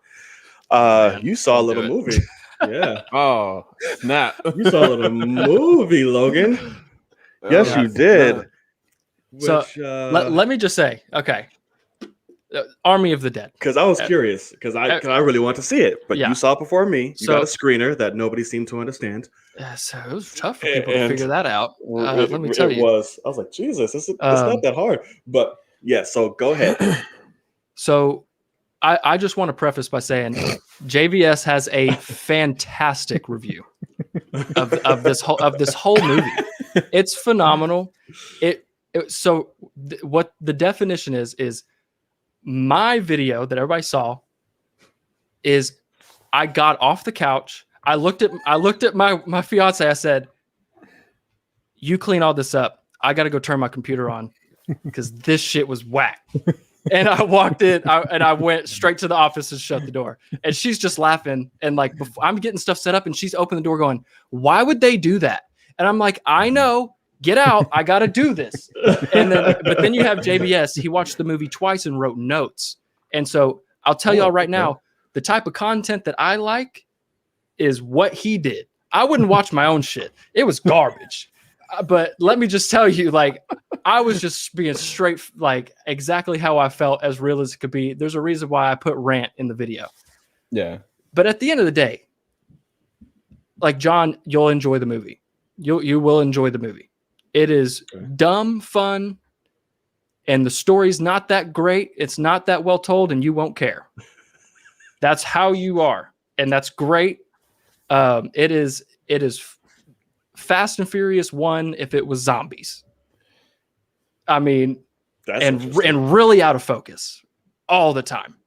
But at the end, like I will, like even things like I've kind of talked myself off the ledge with some of the things I said in my video and whatever. But like, because I look back on, I'm like, it wasn't that bad, but also like, why would they do that? He was in the moment. And so, like, John, I'm dying for you to watch it so we can talk spoilers, and we'll definitely. And like JVS has already said, he might do some spoilers, and we might have to get on that. We'll see. Because I have like a couple things I wrote down, and most of them are in all caps. Like while I was watching, I was like, why would they do this? And I like put it in my notes so I could remind myself, because that's the thing is like, I won't watch that movie again. And there's a lot of movies I won't. I will never watch Mortal Kombat again. That just came out. Not going to do it. I thought it was a waste of time. Godzilla versus Kong. I will watch a couple clips from both of those movies, and that's it. And so I'm dying to see what John says when he sees this, and we get to talk spoilers. And that's coming very soon. But JVS has a great review. What did you think? Well, I appreciate that. I was actually surprised how many people have left likes on my review, because I really spent a lot of time. I kind of I started watching it late at night, and I passed out, and then I woke up early in the morning. During my lunchtime, I watched it during work, and I finished it, and I was like, oh, wait, let me watch this again, because I was like, maybe I was tired. I was like, maybe I just need to see it again. And for me, I was kind of like, man, people are gonna be so disappointed about what I say. So I want to make sure I'm clear and concise about how I say it and everything. But at the end of the day, I think that Logan is right. I think that there are people that I've seen that just love this film just because it brought them back to the theaters. It gave them an action movie that they can kind of rally behind and see them killing zombies in ways you haven't seen before. They adding a different lore to zombies you haven't seen before. The problems that I had is the movie is too long. Ultimately, I said it because there was a moment that happens in the movie. I was like, all right, at this moment, this hour mark, the movie could just go from there and be gone. And that should be it. You know what I'm saying? And everything else before it, as far as the story and the arcs with the people, they build on certain characters, but for nothing. And the story doesn't do anything with it, so it makes it boring. Or they undercut certain characters with some other characters. And I think that was where the movie kind of lost me. But, you know what I'm saying? There are some amazing things that they do. There's some questions, bro. The fact that they've already made a prequel movie and an anime, I'm going to watch those because I'm curious about the world. I'm curious about what they've built behind. Yeah. He already shot a prequel movie, and he's already shot an anime. And so the world building side of things, aside from the stupid decisions people make, it's a zombie movie. Aside from certain stupid decisions they make with certain characters for the story, it's an interesting world. I think that you'll enjoy the world, John, more than anything, especially when it gets to the second act, to the third act, you're just going to have fun. You're going to be like, oh, snap, this is crazy. And see, what's kind of funny though, so I watched his review, and that's what he was saying is first hour, if you just cut that off, it's flying and it's going. And for me, actually, the buildup of how are we going to figure this out, putting the team together, all that's that first hour. I actually was like, oh, this is grounded. They're actually I like this. It's kind of they have to get the right people. It's a heist. They got to get veterans of this world. They got to also just fill out the team because they're trying to go fight zombies, and people are like, you think I'm going to go in there? And so it's kind of cool. And so for me, it's almost the opposite. Where as soon as they were like, hey, let's have fun, I was like, did y'all just throw the script out? Because there's no way somebody wrote that. And it's funny, but so I just there are things that I want to say, but I won't spoil it all for John. Same. And we'll have fun when we talk about it. But I will admit, people were saying it was either in my reaction or in my video or on my tweet. I said we were screaming at the TV, asking why would you do this? And all these people are like, I think y'all have problems if you're screaming at the TV. And I'm like, you obviously have never been interested in anything you've ever watched in your life. Do you realize what I do as a hobby? I sit here and watch shit alone so that y'all can with me. I react to things. And so that's the thing is I've got a girl that she's screaming more than me, asking why are they doing this? And that's why we work, is because I've taught her hey, that's really bad. In a movie, and now she hates me a lot of times because she's like, my favorite movies as a kid I can't watch because they're ruined garbage. It for me. And I'm like, that's true. We all have those. Destroyer of things. I apologize. But with Army of the Dead, it's an interesting world, that's for sure. What they're they give tidbits of things. That's why I'm like, we have a prequel series, and I'm like, they set something up in this movie, and it's going to go nowhere. because there's not a sequel. Maybe the anime will continue that type of storytelling. And I think you already kind of know what I'm talking about, possibly, but there's like something that you've never seen in a zombie movie that they can do. And it just, nothing happens. And I was like, okay, I don't want the prequel. I want what's that? But also just the opening scene of this movie, I think that's the problem. Hooks you the second. Dude, that montage opening. And I mean, goodness. Oh, we got another Zach montage opening. Yeah. And he really likes that pink lettering. Let me tell you, it hurts. If you're watching in pitch black, it hurts your eyes. But the opening is like real grounded. It immediately says, "Here's your world. We're going." Yeah. And that's what kind of makes me upset is like, as we move along, they kind of throw some of that out. And I was like, wait, no, stick in that world because it was so good with what y'all were doing. But overall, I mean, it's a fine movie. I think it's a great Netflix movie. Mm-hmm. Netflix doesn't have a lot of fantastic content, and they pay a lot of money for some garbage. And this is one that people can watch and have fun with. Yeah. So with that, I mean, also, this is why I'm like, hey, Netflix, pay whatever you can. Get some sort of anime rights to restore Zack Snyderverse of DC. And because that'll be the best content you have on this fucking platform that's original, because y'all got some shit. So, like, I really wish they would pay whatever, because they're already paying. I don't know how much they paid for this whole Army of the Dead universe in terms of a prequel, an anime, and the movie. That's a lot of money, because this budget does not seem short. Like, I mean, budget on Army of the Dead looks good. I never saw any CGI looks bad. I mean, there's a full tiger that we've all seen, and it looks dope. So, like, I don't know. It's something interesting. I'll tell you that. I can't wait for you to see it though. Was it worth giving up a role in Suicide Squad? That's the question. No. Talking about for Dave Bautista? Depends on the role, I guess. Yep. I'm gonna say this because I don't know who made the comment, if it was Dave or if it was Zach. But Dave, I think, has been pitching a Gears of War. That's correct. Yeah, so he turned down Fast and Furious. Big mistake. And I think, and I'll be honest with you, Netflix could easily talk to Microsoft and be like, "Yo, can we borrow this IP and get a Gears of War series going?" Yeah, sure. Like, Dave is going to be done with Guardians after the next movie, and to be honest, he's already shown that he likes Zach. So why not give Zack Snyder Gears of War? That would work, and just let them ride with it. I mean, it could be interesting. And trying to have another fan base just go after each other, then take on another. So here's the thing. IP. This is what I'll say. This is what I'll say. When it comes to Army of the Dead, this goes into, because weirdly, Gears of War, kind of zombies, kind of like it has that same feel with all, they're like parasitic people running around, like monsters, like they're little monsters, and they also have giant monsters, but I was excited for Army of the Dead because I was like, oh, cool. Zach's going to go for no emotion. Let's just have batshit crazy fun when it comes to Army of the Dead. Let's just go to a zombie movie. I already did a zombie movie back in the day. Let's do it again. Amazing. Yep. Raise the budget and let's go ham. And where this movie falls apart is where, like, he tries to, this is terrible to say, but it's when he tries to tell a story.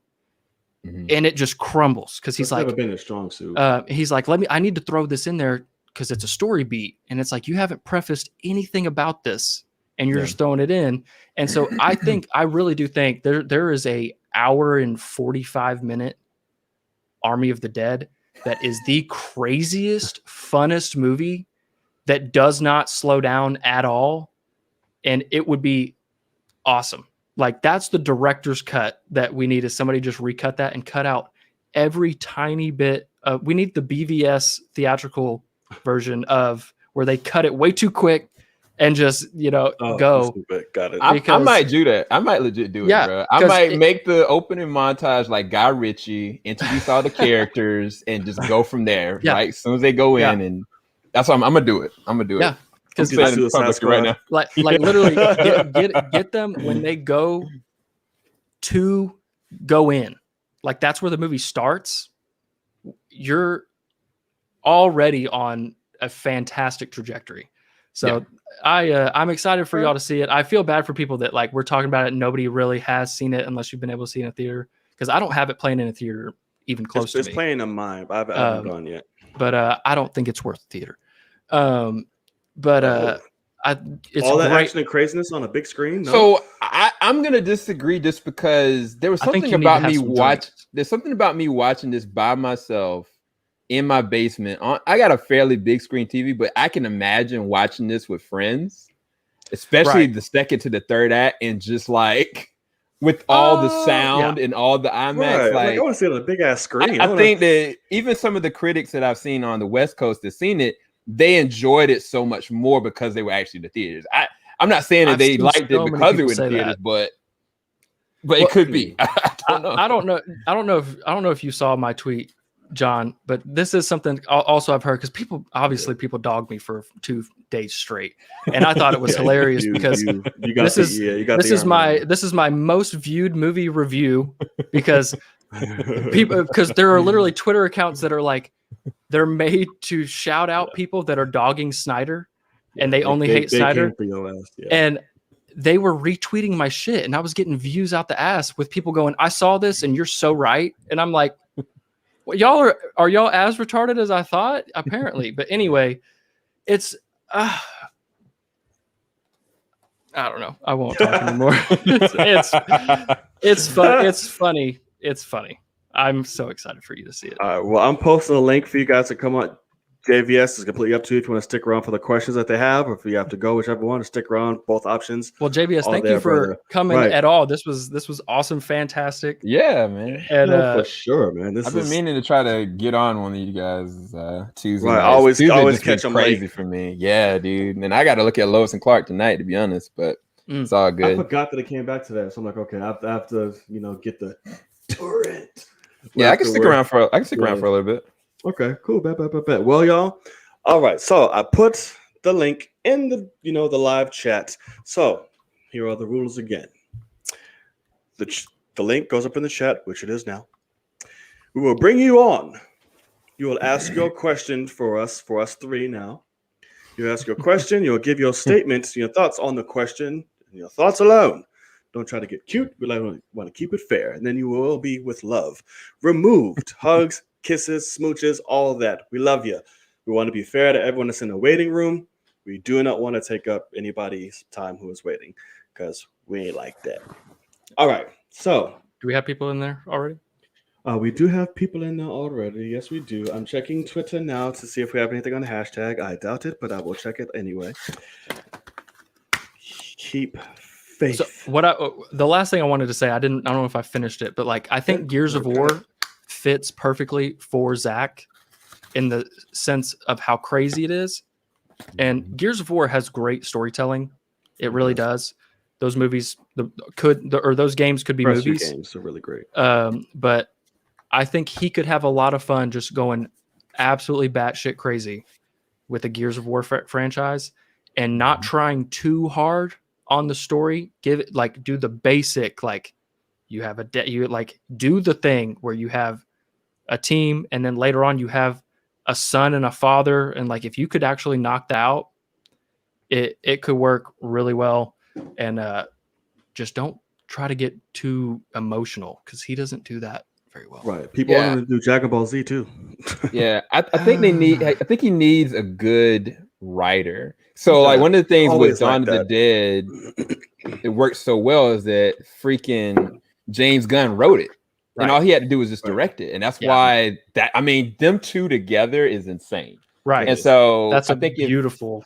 If he had a good writer for that would be interesting. I don't think he needs to write it himself. I think he needs to get a specific writer he's never used before. Who's not Chris Terrio. Correct. Yeah. But I'm trying to think who would be a good Gears of War writer, whether it was a TV show or a movie. Can't think off the top of my head. First of all, James Gunn would work. It's Slither on steroids. Yeah. But that's a good kind of comparison. Let's see. I'm trying to think a good writer for Gears of War. You can't go with any of the Walking Dead writers at this point. No. Aaron Sorkin. Yeah, no, none of the Walking Dead. I don't know. That's tough. Off the top of my head, I can't think of any either. It's been so many failed franchises. I know. Maybe Drew Goddard would be pretty good. That for that kind of material might work. Yeah, you can have Stephen S. DeKnight be kind of like attached to it too. He's good with storytelling and creating kind of things. They're pretty cool. True. That's tough. What if? Nah, never mind. I was gonna say something crazy. I like crazy. What you got? Nah, Christopher Nolan. No, let me stop. I was gonna say Sam Raimi working with him, but nah. That might be too. I don't see. I don't. As a writer, it's too far out there. I don't know. It is too far out there. I'm not a fan. This may be very out there. I'm not a huge fan of Sam Raimi and like his action and all type of stuff like that. I'm like, let me see something. It kind of goes right over me with him. You need like this is Kenya really King says James Wan. That's interesting. James Wan would be interesting. This is if they were gonna throw like money at it, but not want to pay people that are probably making a ton of money. For some reason, I just thought of like the guys that made John Carter, that movie that bombed, but it's actually really interesting from back in the day. With who's that?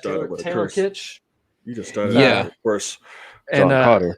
Like that's such a super sci-fi world that worked. They actually like got that to work. Or like the people that do, oh my God, the Fifth Element guy.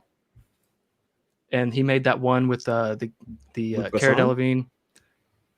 Is that who it is? Yeah. What was that one with Cara Delevingne and Dane DeHaan? You talking about AV and something with an AV? You know what it is? No, I started with a C. I forgot the name of that giant. I know exactly what you're talking about. Though. Valerian. There you go. Valerian. Get somebody that builds a world like Valerian, and you could probably figure out a way if you brought Zack Snyder to do the human element. It's trash. That's what scares me. Well, but that's the thing. Build the world, and then Zack gets the human element, and now you have this crazy sci-fi. But also, James Gunn is a fantastic choice to just say write this. But I bet you there are plenty of writers and directors that are fans of the Gears of War games that we don't know about. True. And they're begging to get a chance to write the script.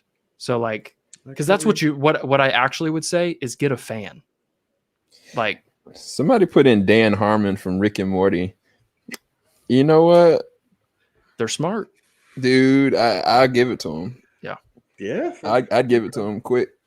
Well, didn't they just write a big ass movie now? What movie did they write? Right, the writers of Rick and Morty. It's like a big ass mainstream movie. Loki. There you go. Okay, yeah, Loki. I was thinking of.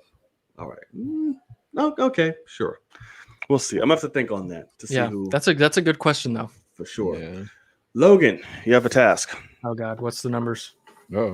1, 2, and 3. So I have to pick a number. He just associated them with a person that's waiting to come in. Yeah. And we have a guy, Jedi Mike, who I almost always get last by accident. And so I have to try to call out the number that he picked. I'm going to go. There's 3 people. I'm going to go with number 1. You go with number 1? Yeah. Okay. So coming in at number 1 is... He's unchained. Yes, he is. Is Ronan. Ronan Unchained. Are you ready, brother? Sorry. Maybe Jedi Mike's not even in there. I'm sure he is. Maybe he's not in there. I love that. How you guys doing? What's up, bro? Back with the muttons. What it do? I know. I'm trying to grow it back now because everyone's saying like, "What's with the Wolverine look?" I'm like, I didn't mean it to be a Wolverine look. But yeah. Oh man, Logan, just hearing you talk about Watchmen, I was laughing at JVS and Johnson just be like, "Don't, dude," because you don't even know, man. You get whiplash. Silence. Yeah, you get whiplash with that show, which I highly recommend. That after you finish it, check out DC's Rorschach comic book series. It is bonkers. Okay, and that's all I'm gonna say. Gotcha about that. Gotcha. Thank you. I know you're about to hit us with a good one. You always do. John, remember when I said I should have cleaned up all this shit? Yeah, I was thinking I didn't want to say it out loud. That's all my girl shit. She likes to use my office for shit. There it is. Here's my shit. You see how nice that looks? That's mine. Right. His porn collection over there. But yeah, yes, sir. The Snake Eyes teaser was really cool. I hope that even though it is an origins movie, I'm like, just don't cut away that much. When it comes to samurai movies and fighting sequences like that, I'm like, just don't cut away that much. Let the camera show you how the fight's going and just follow the characters. Why not? So I'm excited for that since I watched both G.I. Joe movies in the theater. So I'm like, I gotta give this one a try. I'm watching those in the theater. And what else? You guys, Army of the Dead. I'm excited to see it. I haven't checked you guys' reviews, not because I'm not, I'm mad when I'm like, I want to see it first, and then go in for yourself.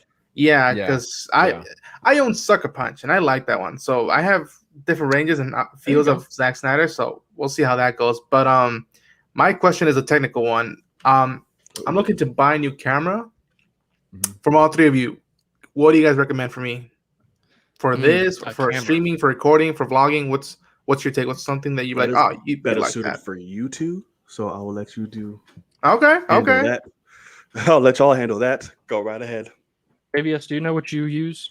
Yeah, so I use multiple different things, to be honest, Ronan. So right now, I've actually got a application going through my iPhone. I've got a regular iPhone 12 Pro Max or something. I don't know what I got anymore. It's too many iPhone numbers at this point. But there's an application called Epicam. It's actually ran through Elgato. It's like $7.99. You can actually technically put the application on your iPhone, and you can direct wired directly, or you can wirelessly kind of project it on. It'll work on whatever you're using it for, whether it's Zoom, whether it's StreamYard or anything else. And that's kind of my mobile rig right now. Because right now I'm sitting here on the couch, but I also kind of have like my microphone already preset with my headphones. But this works really well for just if you want to kind of spot and go wherever you want to go. But for me, I used the DSLR for years and it just didn't work for me that well. So I ended up getting a camcorder. So I've got a Sony 4K camcorder that no matter what, it'll never burn out. And what I mean by burn out is eventually at a certain marker in time, like it'll just kind of like freeze up and then you got to wait for the cool down. I never have to worry about that. I can always keep it plugged up at all times. It's made for recording. Yeah, exactly. And so basically I've got an HDMI to micro HDMI converter that basically goes from the camcorder straight into another device. This device is called, it's also by Elgato, and Elgato is not sponsoring this, by the way. I know I have so much of this. It's called iCam. And iCam 4K, I believe, would be the one to get. Let me make sure I got it right. I apologize if I got it wrong. What is it? Elgato Camlink. I'm sorry, Camlink 4K. Yeah. Okay. So get that. It's basically like it's a USB. It goes straight into your computer and any camcorder. It doesn't have to be a camcorder. It can be a DSLR, but you'll be able to use it on the best high quality footage you want to, and just put it on a tripod, and you'll be good. And so between those two, I think you'll have the best success with quality. Beautiful. So then, Ronan, if you're wanting more cheap, what my webcam was all the time, which actually I think I have it. Yeah. So I used to use, it's a Logitech C920. Yeah. And that's everyone's go-to. So they have the C920S now, $70 at Best Buy. It's solid. I probably would say whatever you're using right now looks as good as that. If not, you look pretty good. Your quality is pretty good. The one I'm currently using is Logitech's newest. It's the Brio. It's $200, but it's a 4K webcam. 4K one. And I'm not pushing it at 4K, but it does do 4K. And this thing, I didn't realize how much better I could look until I got this. Like, you can go back and watch my videos and see whenever I switched, and like I needed to like tweak settings and stuff, but like all of a sudden it was like, oh, like I used to have these super white lamps directly on me to look like John, and now I have to turn them away from me or I look like his shirt. Like I'm just washed out because it takes in light so much better because it's a giant 4K sensor. So if you're wanting webcam, I would say that those are like Logitech makes good webcams. They're usually pretty safe. So the C920S is a good option if you want to go up to $200. Brio is pretty good. I do enjoy it. Okay. But then I will admit, I've thought about buying a $400 or even cheaper old iPhone and doing exactly what he was just saying. Getting a tripod that holds an iPhone and doing that. You cable it into your computer and it runs an application, because an iPhone back camera from 5 years ago looks better than most webcams today. It's a fact. So that's bonkers, man. I've thought about doing that.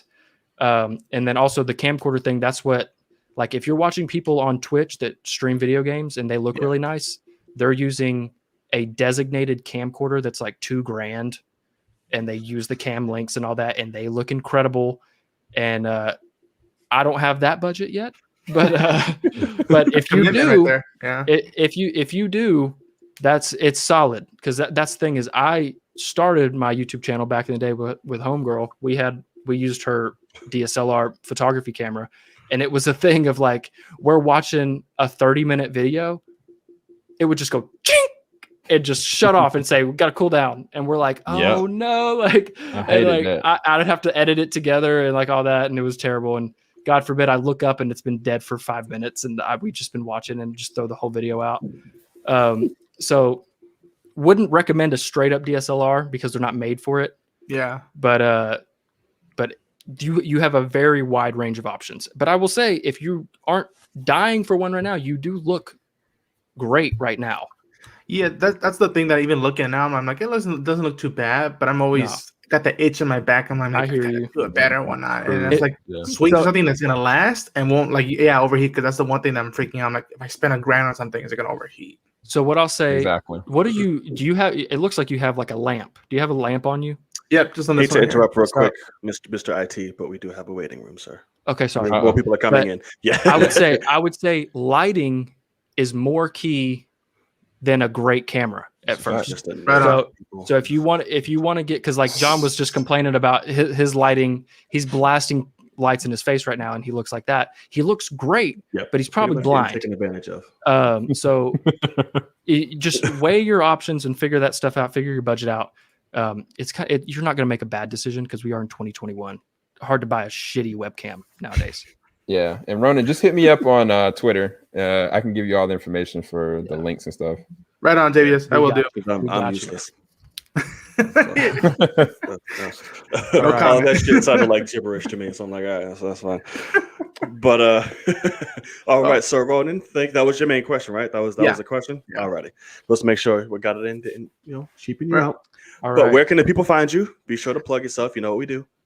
Thanks. You guys can find me at Ronan Unchained on YouTube, Twitter, and Instagram. Boys, thanks for giving my 2 cents. JBS, always good seeing you, man. Yeah, you too, bro. Thank you so much. Always check him out when he's not volunteering at the Weapon X program. You can find him right here on Film Cape as well.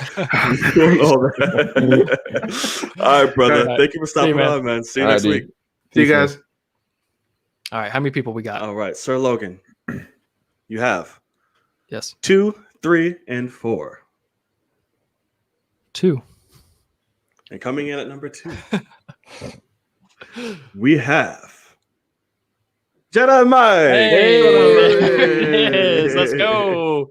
Hey, is that Blade? Right. What the hell?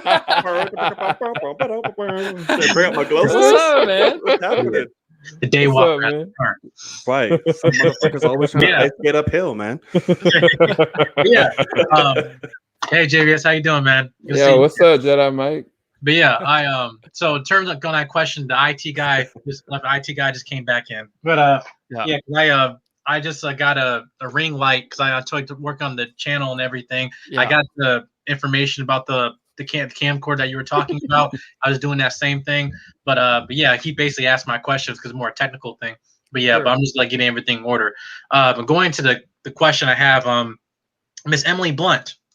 Yeah. See, I love Iron Man, but I don't like comic book movies. That's like saying, I love Popeyes, but I hate fried chicken. It's like Popeyes. He's got props. You made this stream very black. Thank you. Yeah, I got paid for you. You know, but yeah, but no, I'm just saying, you know, we got Garfield. I'm not the werewolf. I'm not the werewolf. You know, like, and you know, I'm just thinking like, okay, what is the possibility if she might be right? Like, okay, I mean, even though that's more of a fan casting, but even with Garfield, like all these things that it's kind of obvious that they're in, because you just had John Krasinski, you know, when he's doing the Some Good News, you know, showing some fan art and saying like, hey, here's his 4 comic book panel, and this is the only closest I'll ever get to playing a comic book hero and doing the stereotypical Jim look. I'm like, you know, it's just I don't like he kind of hitting the nail on the coffin there, but I don't know. It's like I go into the question about expectations, but we're putting into but going to Watchmen though, like I'll say this is one of the best shows I've seen last like 5 years, and I won't say anything. I'll just do this, but I won't say nothing like. Yeah. Oh my god. Yeah, you ain't ready. You ain't ready, Drew. No idea what he just did. You ain't ready. So much. That's hilarious. You ain't ready. Wow, Jedi. Okay. I'm lost. Right. I heard you. Loud and clear. Love it. Man, that Emily Blunt joint, man. Look, I'm gonna say this. What was it? Anthony Mackie, I think he said it sometime in 2020. He was like doing this interview. He was like, yeah, you know, we got Falcon Winter Soldier coming out. Somebody's like, are you going to be the new Captain America? It happened in the comments. He's like, I'm not going to be Captain America. We've already got a Captain America. Yeah. After he said something like that, and then we got what we got. I mean, I think you have to temper your expectations, Mike, for sure. But know that money is everything. And John Krasinski wouldn't just sit there and set himself up to be Mr. Fantastic and not set his wife up. Like, I don't care what anybody says. Anybody can say, I don't like a comic book movie, and then in a year's time are going to be in a comic book movie. So that's like the Will Smith package. Hey, you cast me, I'm gonna get my kids in there too. Yeah, exactly. Yeah. So I don't. I think just hold on and just wait and see. The other thing with that I think everybody knows this already, especially in this world. Bless you. Marvel likes to go back to people that tried out for other roles and say, hey, would you like to do this? Dip. Like we got US Agent now. He tried out for Captain America back in the day. Guess who else got literally a suit? John Krasinski for Captain America. He was in a suit. So if you don't think they're like, hey, we need to figure out a way to get you in here. Also, Emily Blunt, you signed papers and then had to back out for Black Widow. You don't think they're talking to her? Like, I mean, and we got her contacts. Yeah. So I mean, what I said earlier is still true. Does she have a full family now? And does it make sense to have a husband and wife lead a giant movie? But you want to raise your kids.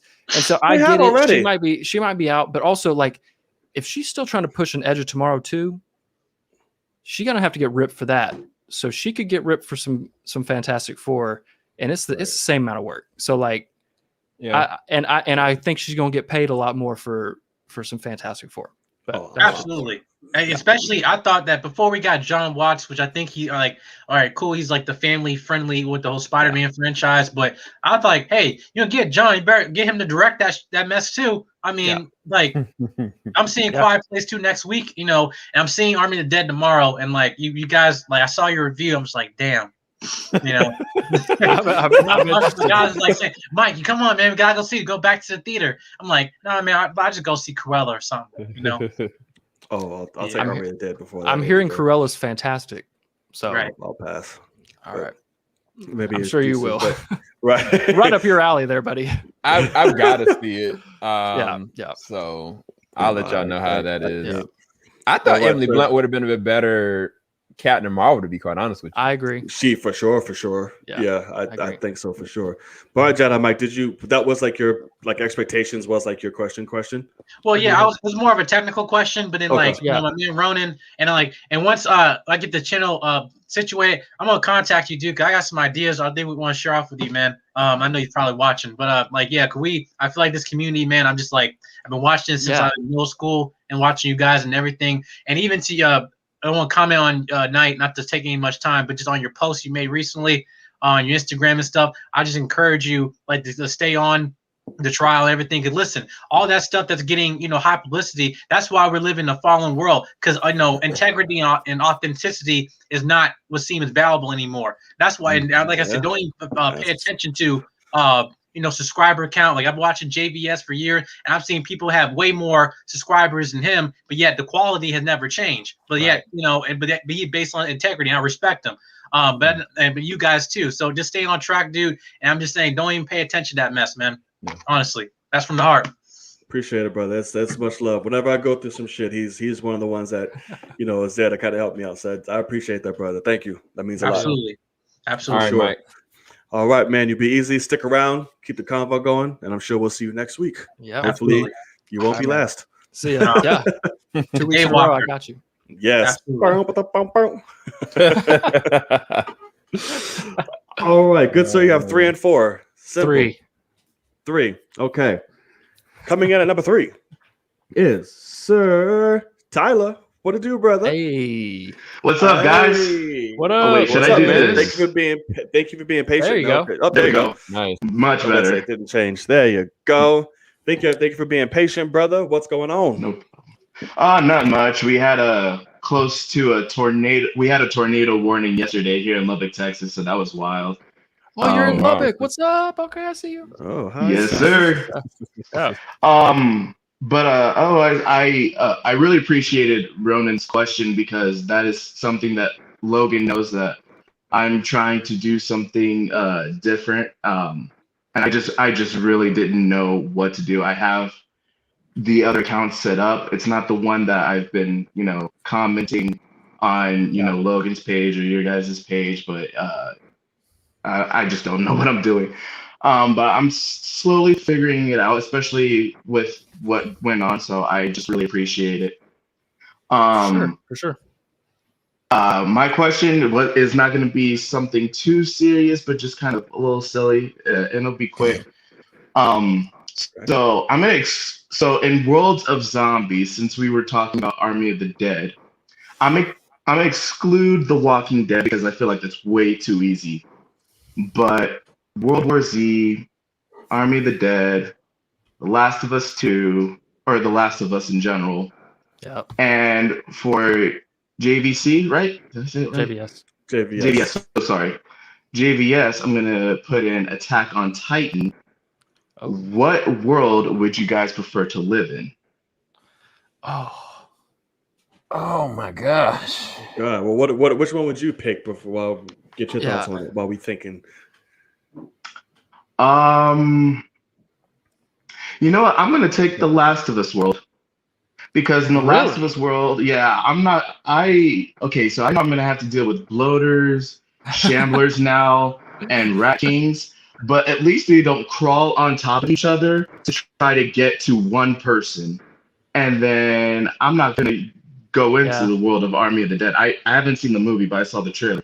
If I see a zombie and he's ducking and dodging my, attacks, and he's throwing hands with me, I don't want any part of it. I'd rather just be one of them. So that's my answer. Good answer. Okay, give me the choices again so I can remember. What were they? World War Z, Army of the Dead, Last of Us, and Attack on Titan. Okay. Oh shit. All right, brother. And where can the people find you? Goodness. Plug yourself. And Jada Mike, put your stuff in the comment section. I forgot to plug, so we can shout you out. But you can find me. You can find me on TikTok and possibly YouTube. We'll see what happens. Coming soon. Hey, damn well better. Damn well better. All right, man. If you have any more questions, let me know, man. All right, sure thing. I appreciate you guys. Of course. Yes, sir. See you next week. Hopefully. All right. Shit. That is a hard. Okay. One. I have two cop-out answers. I'll say Last of Us because I didn't. So first answer is Army of the Dead because they're just bordered.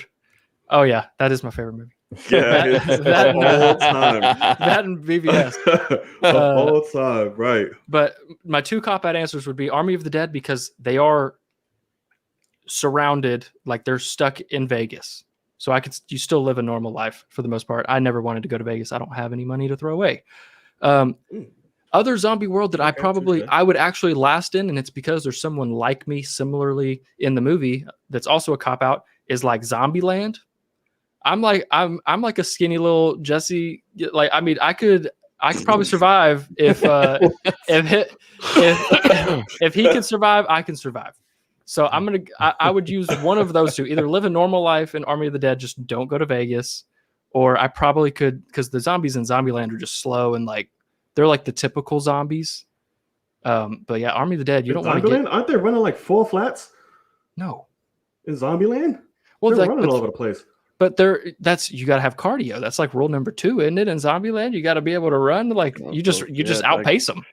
I guess they're not that fast. They're not Army of the Dead fast. I'll tell you that. I'll probably do Last of Us, because even though Army of the Dead, they're confined, if they're smart and shit, eventually that's not gonna last. They're gonna find a way. So I'm like, I'm okay. So I'll just go to The Last of Us and just be like, okay, yeah, y'all are very minuscule compared to everything else I gotta deal with. Like, I don't feel like dealing with no damn canyon ass in the zombies. I'm with cool. some fences.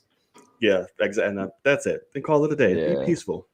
It's weird because when I think about The Last of Us, though, I think about like the way that people can get infected, not just getting bit, but like you just inhaling the wrong spores. Like, bruh, I couldn't even think about raising the family in The Last of Us, bruh. I couldn't do it. That suck. I didn't play the game, so I didn't know all details like that.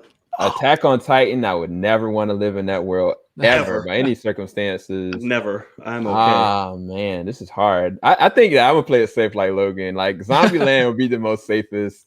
Like, I know I could survive in Zombieland. Right. Nah, I wouldn't even want to be in Dawn of the Dead. Yeah, it'd be the Walking Dead, honestly. I feel like The Walking Dead, at least I could possibly find a way of surviving if I got with the right group, but it's Walking Dead. You didn't say that. I'll put that. They just walk. Because also World War Z is a hell no. Because those no, that's a hell no. Crazy. No, World War Z zombies and Dawn of the Dead zombies are like fucking Olympians. I'm not doing that at all. I wouldn't mess with them. What about like 28 days later? Would anybody get in that world? There you go. Yeah. Oh god. I'll just walk around holding hands with them. That's pure rage. I'm okay. You want to go to the mall? All right. So we have one more live coming from the Boom Boom Room. It is Jay King.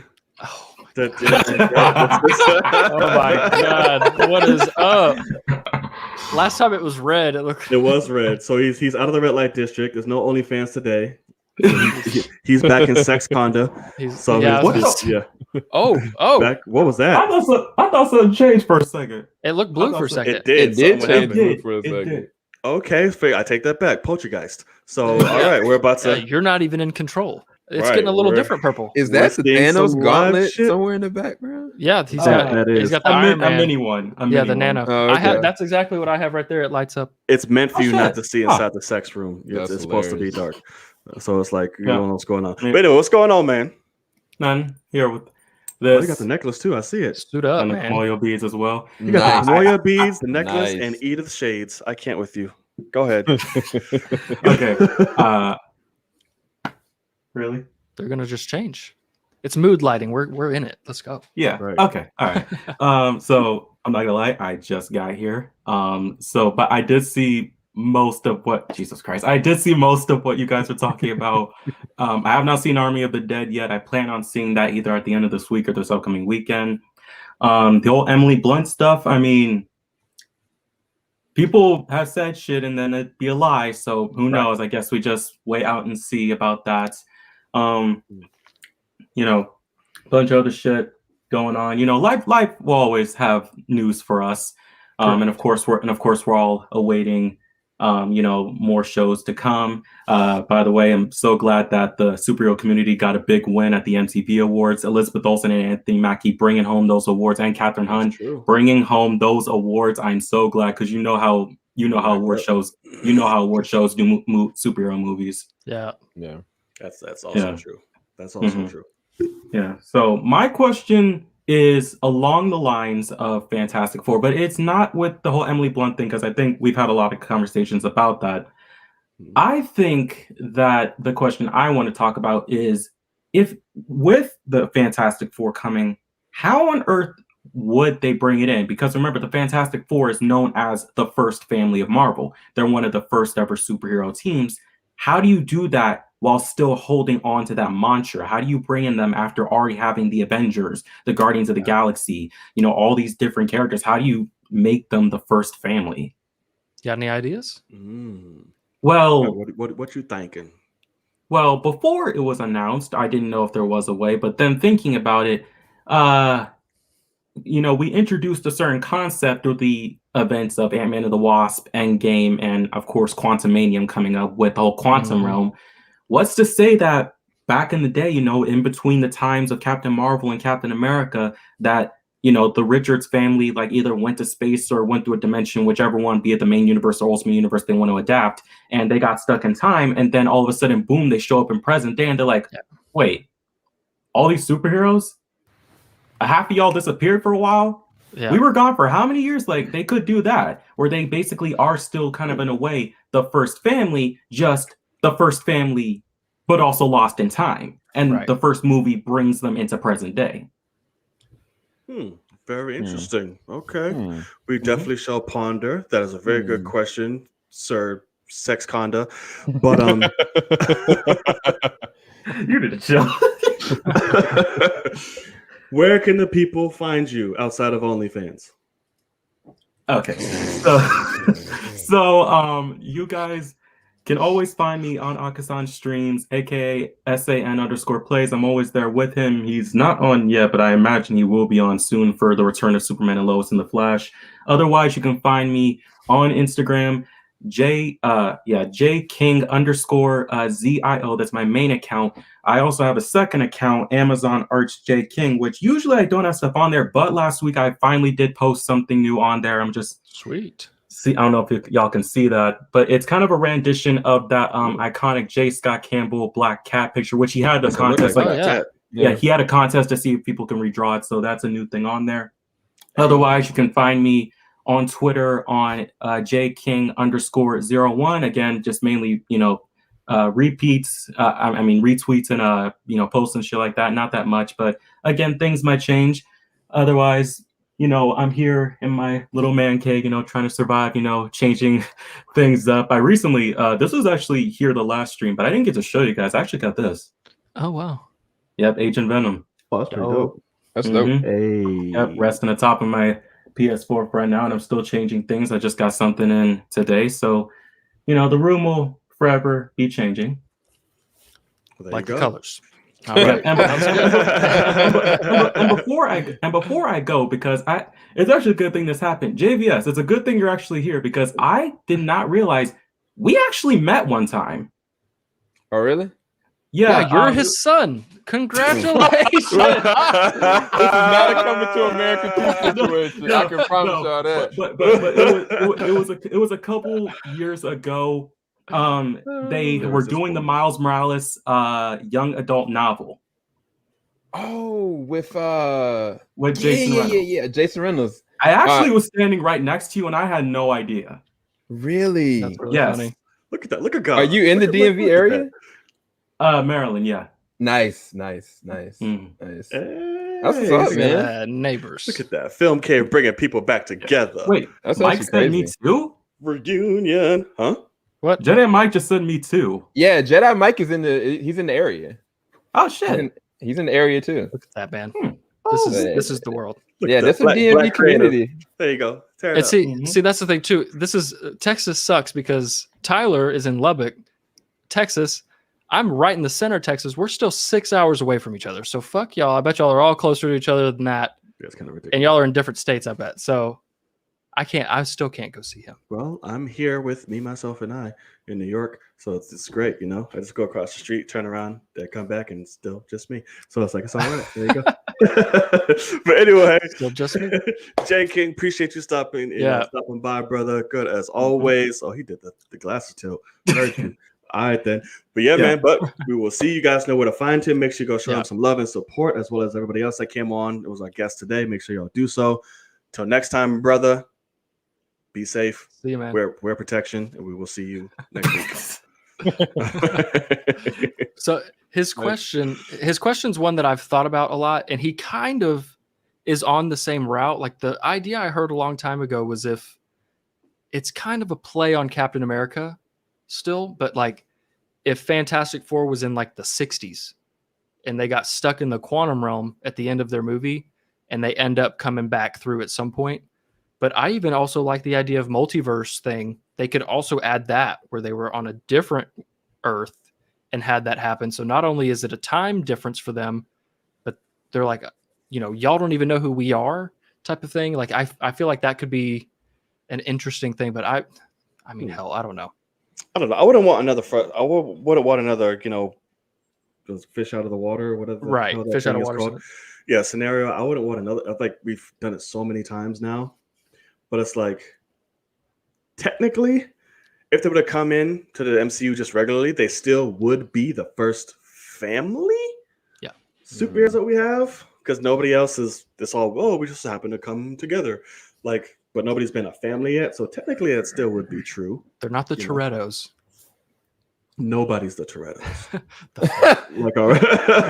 Nobody is the Torettos. Let's get that straight, first of all. Man, so I'm like, yeah. It's a complicated thing. So it is.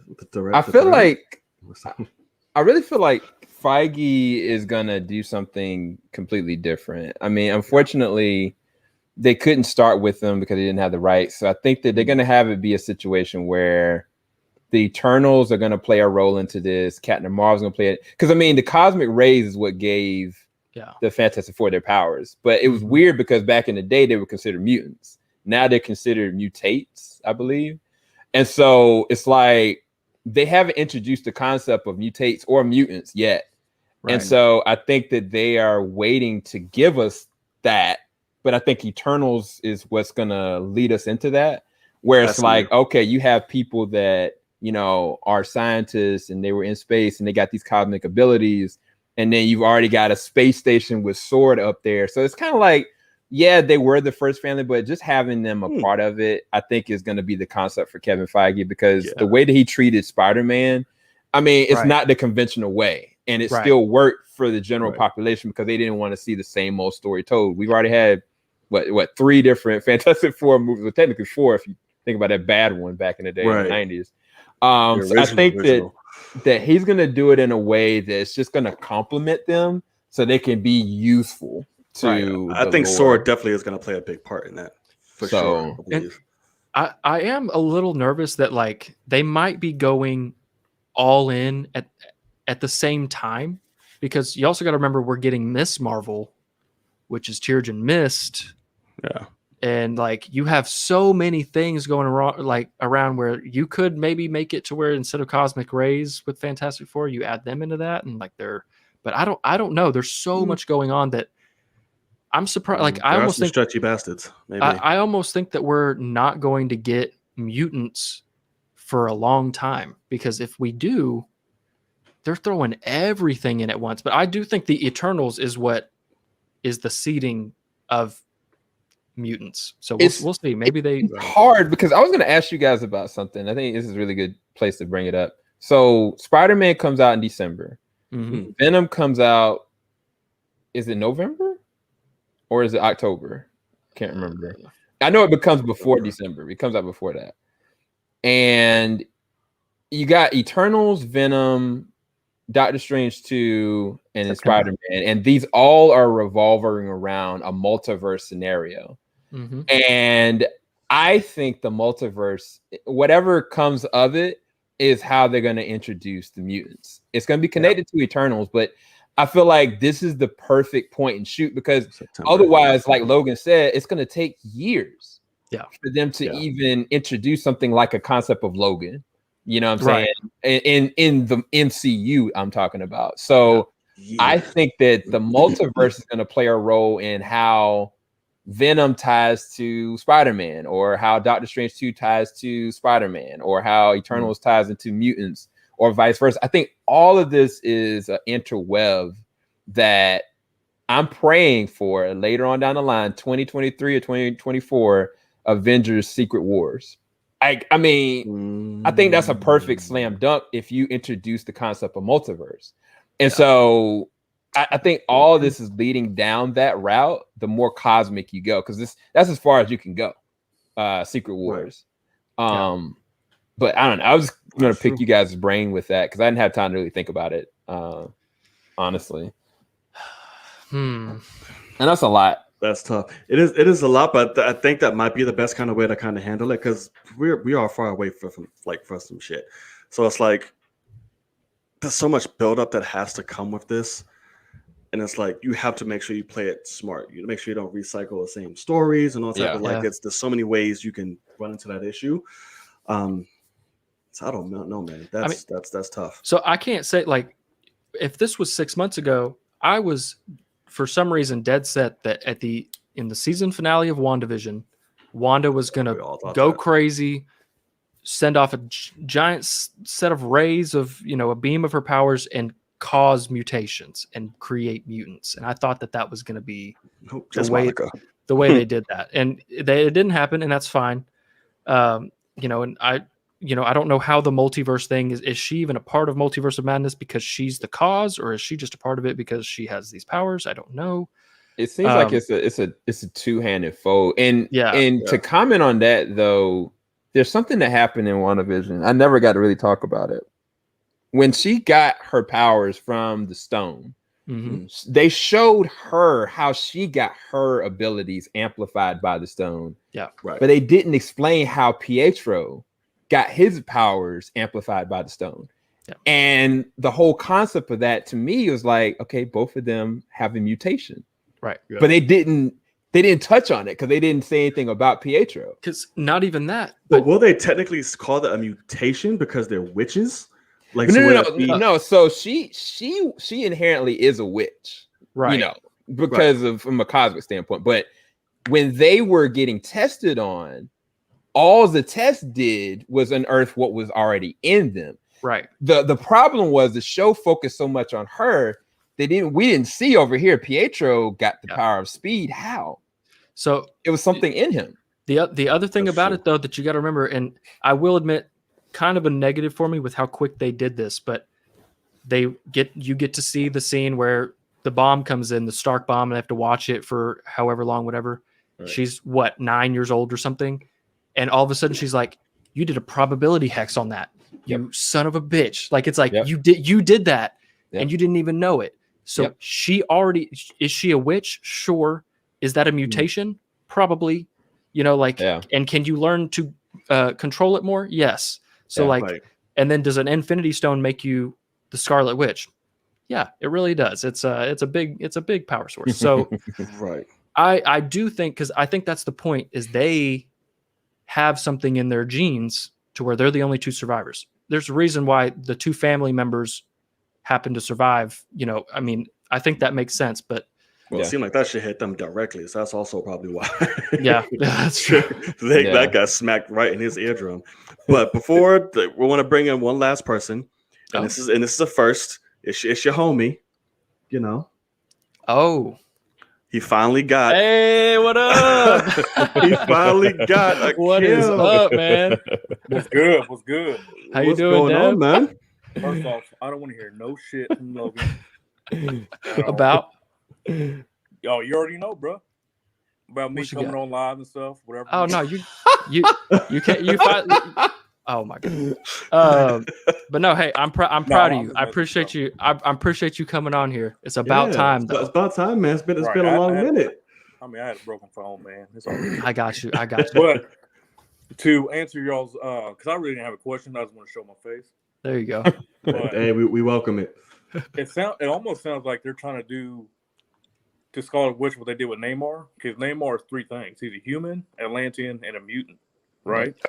So it could be like they're doing it with Scarlet Witch in a sense, kind of disguising it a little bit, and use like maybe when they bring in Namor, kind of bringing that twist as well. So I don't know. That is a really first good of all, point. before we get into it, your accent is fucking awesome. I just want to say that you're sounding real country. It's today. A badass country accent. I'm not gonna lie. It's badass. I'm like, I'm listening to him like, oh shit! All right, heard you. Do I have an accent like that? Because we went to the same high school. No, Logan, you do not. That is pure country. You have a twang, and I'm telling you right now, if there's women watching, they're losing it right now. Yeah. You are a large black man with a country twang, Right. and they're killing it right Bring now. them to the bell. Right. There's a flood advisory, I'm sure, somewhere. No, Oh my listen, John, I get that all the time. To me, I feel like I don't have an accent. Like when I hear y'all, I feel like we all sound the same. You got a little twang. You threw out y'all every 2 seconds of every word you just threw out. You don't think, like, on top of it, everything, I like, say it's y'all. hard. It's Huh? better than you guys. What is you That's guys? true. I agree. But it sounds I agree, better when he actually. says it. Yeah. It sounds better when he says it. I agree. Yeah, Logan, I agree. I'm sorry. But That's fine. but yeah, that could But- be what they're doing. That could be a very interesting. I like that thing, you idea know? a lot. Really, I did That is too. really cool. I That is a do. really good damn idea, and it could be something. Given Lord Feige, he might have thought of something like that and taken influence. Like, listen, DC can't get their shit together right. Let's use what they do right and bring it over here. And he's like, okay, fine.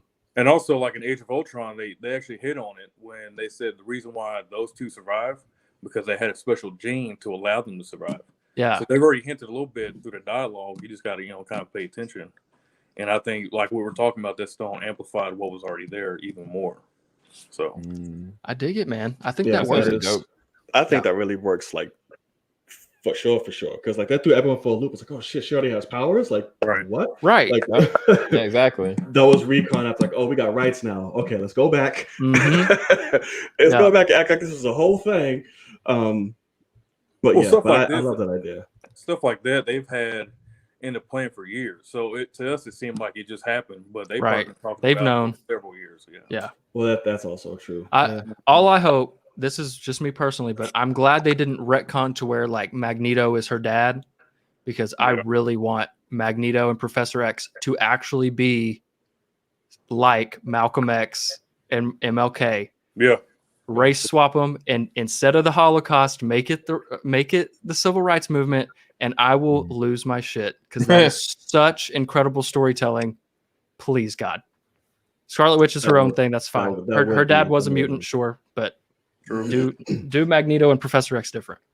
That is true. I want that. I can't. Man. Who would you cast though? Oh God. You got As options. Magneto? As just both of them. I mean- still want Juan Carlo. I think that's pretty dope as a Magneto. I think that'd be cool. He don't know. does. He does kind of look like. You know they're gonna go old anyway, so it's like. Well, just I let know him- that's the thing is, God forbid they go get Denzel. No, but, like, I can't. All I mean- will see is Denzel. Right. I can't- Exactly. Yeah. He was And saying that. Denzel So you want to talk plays about Denzel in mutants? all his movies. I ain't gonna do that damn sucking. Like, let your lip glow. All right, just let it go. I told you I ain't doing it, Charles.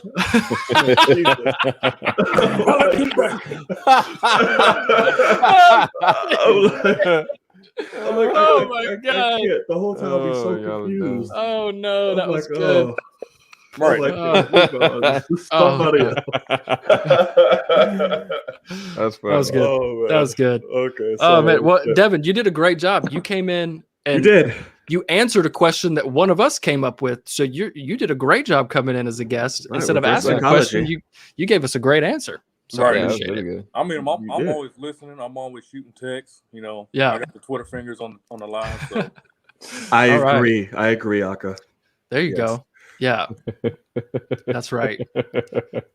I guess I'll be You trust Professor X because I'm already bold. don't do yourself like that, man.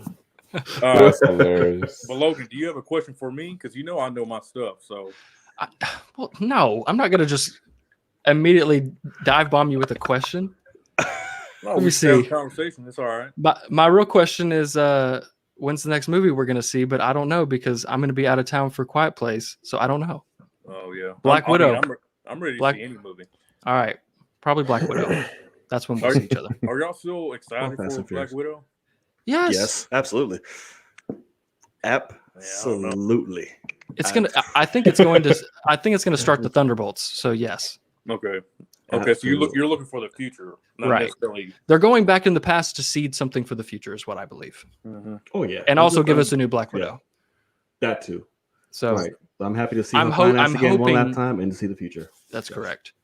So I'm Yeah. hoping it's secretly,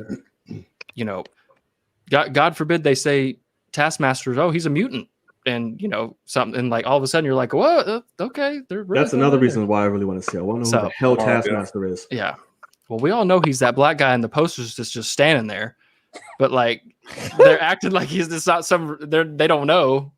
He's just a normal guy. You think it's the other black guy with the? I don't remember his name. It's a fancy name. They could make he could be a Wakandan, because you know how they like to keep going back and forth with Wakandan stuff, and also you see him have Black Panther's claws and whatnot. So you know right. Well, he's also a master of like mimicker as well. So right. he could have fought some Wakandans or fought I think Black he's just Panther. a fanboy. Yeah, I think they're gonna throw us off with the reveal for Taskmaster. I don't think it's gonna be as simplistic as we think it is. I just hope they don't do what they did with Ant-Man 2. Right. But that's for another day. Have y'all spoke about how they're using the same technology for Ant-Man movie as they are for Mandalorian with the LED screens? Yeah. I think that makes sense. That's gonna be freaking dope. Since what's the director's name? Adam McKay? No, Peyton Reed. Peyton Reed. He did a Mandalorian episode or two. He said Adam McKay. I don't know why I said that. But that makes sense because I think that's going to be awesome for the future of making movies because people are going to be able to have lower budgets and get awesome VFX by a studio just owning 2 or 3 of those. You're talking shit. So Logan, ask him what it's like to live in Disney's haunted mansion lobby. I was going to ask. It looks like you killed a giant bat or something, and you're using it as a chandelier. And and like when you first got on, I was like, "Where are you?" Because it's light out and you're in the woods. Like, looks like he's it looks awesome. Yeah, looks like he's in a museum. Yeah, I dig it. It does. Just in the living room. Just in the living room chilling. Gotcha. Oh, excuse me. Hashtag vibes. Dope. Yeah, seriously. Hashtag I'm all about the nature. So. Yes, sir. Well, man, Ken, it's been good finally seeing your face, brother. Thank you for stopping over. Yeah, you got to keep coming on, man. I appreciate you coming on finally. For sure. Do you have anything you want to plug? What you got? You got social media? You got a channel? What's up? Nah, I'm not all about that. Oh. I have social media, but I don't really care about the followers and stuff. I just like engaging, talking about movies and all that stuff. All right. He's one of us. He's one of us. He's just a giant one of us. He's a big mother. He will fuck you up. Let me tell you that. Giant country one of us. Yes. He will fuck you up, guaranteed. 6'4", 250 boy. So. Let's go. There you go. That's right. See, that's that combat Southern love. Just cutting it up. Hey, it's good to meet you, John. Likewise, brother. Yeah, nice to meet you too, man. Yes, man. Sir. Come back next week. See you, man. Oh, yeah. All right, man. All right, peace. That man's accent is fucking awesome. I will tell you right now, he doesn't sound like that in person. I think he's putting it on because he knows. Because it was beautiful. Seeing some people watching, so he's putting on poetry. I don't know if he can sing or not. But he needs to grab a guitar and start plucking, man. Because he country ass Barry White. You heard that? I mean, can you imagine a 6'4", 250 black guy with dreads walking out and start killing some beautiful blues country music? It would be. That would be pretty. I mean, the bras and panties would just be throwing to the stage and sang this here little number for you, little things outside. Let me know if y'all like this number. Your Denzel fucked me up. That was incredible. And I just got to say that was awesome. It was immediately. It was perfect. Immediately I was like, "Oh, this is like remember the Titans." Like he's like, "This is my team." Yeah, I watched Training Day the other day. I was like, "Dear God," that was the last before I started getting down. Like now he's just pure Denzelisms, like the lip, the quiver, the blinks, the stares, the fingers. I'm like, wow, it's so repetitive now. I'm just like. Okay, damn, we lost him. Training Day was the glory of it all. I got it. But okay, so we're gonna get ready to wrap up in a few, guys. We had a pretty lengthy show, so we'll take a look at comments for a little bit. Thanks for the secret, guest. This was fantastic. Stayed the whole show almost. Sure. You made this boring show. We had nothing to talk about. We didn't. It was like this shit is so lacking today, and you really brought it in. So I appreciate it. You saved us. It's no problem, man. For sure, brother. Definitely. Let me know when y'all are starting back up, and especially with the Watchmen stuff. I definitely am down. That's when we'll probably call you back. Is when that an Army of the Dead, whatever you're doing with that. If you want to do something with that once everybody's seen it, because I'll see it. So if y'all want to come back and talk about it for sure in depth, JVS, let me know. Funny. Yeah, I definitely want to do a spoiler review for it. I'm trying to invite Ronan.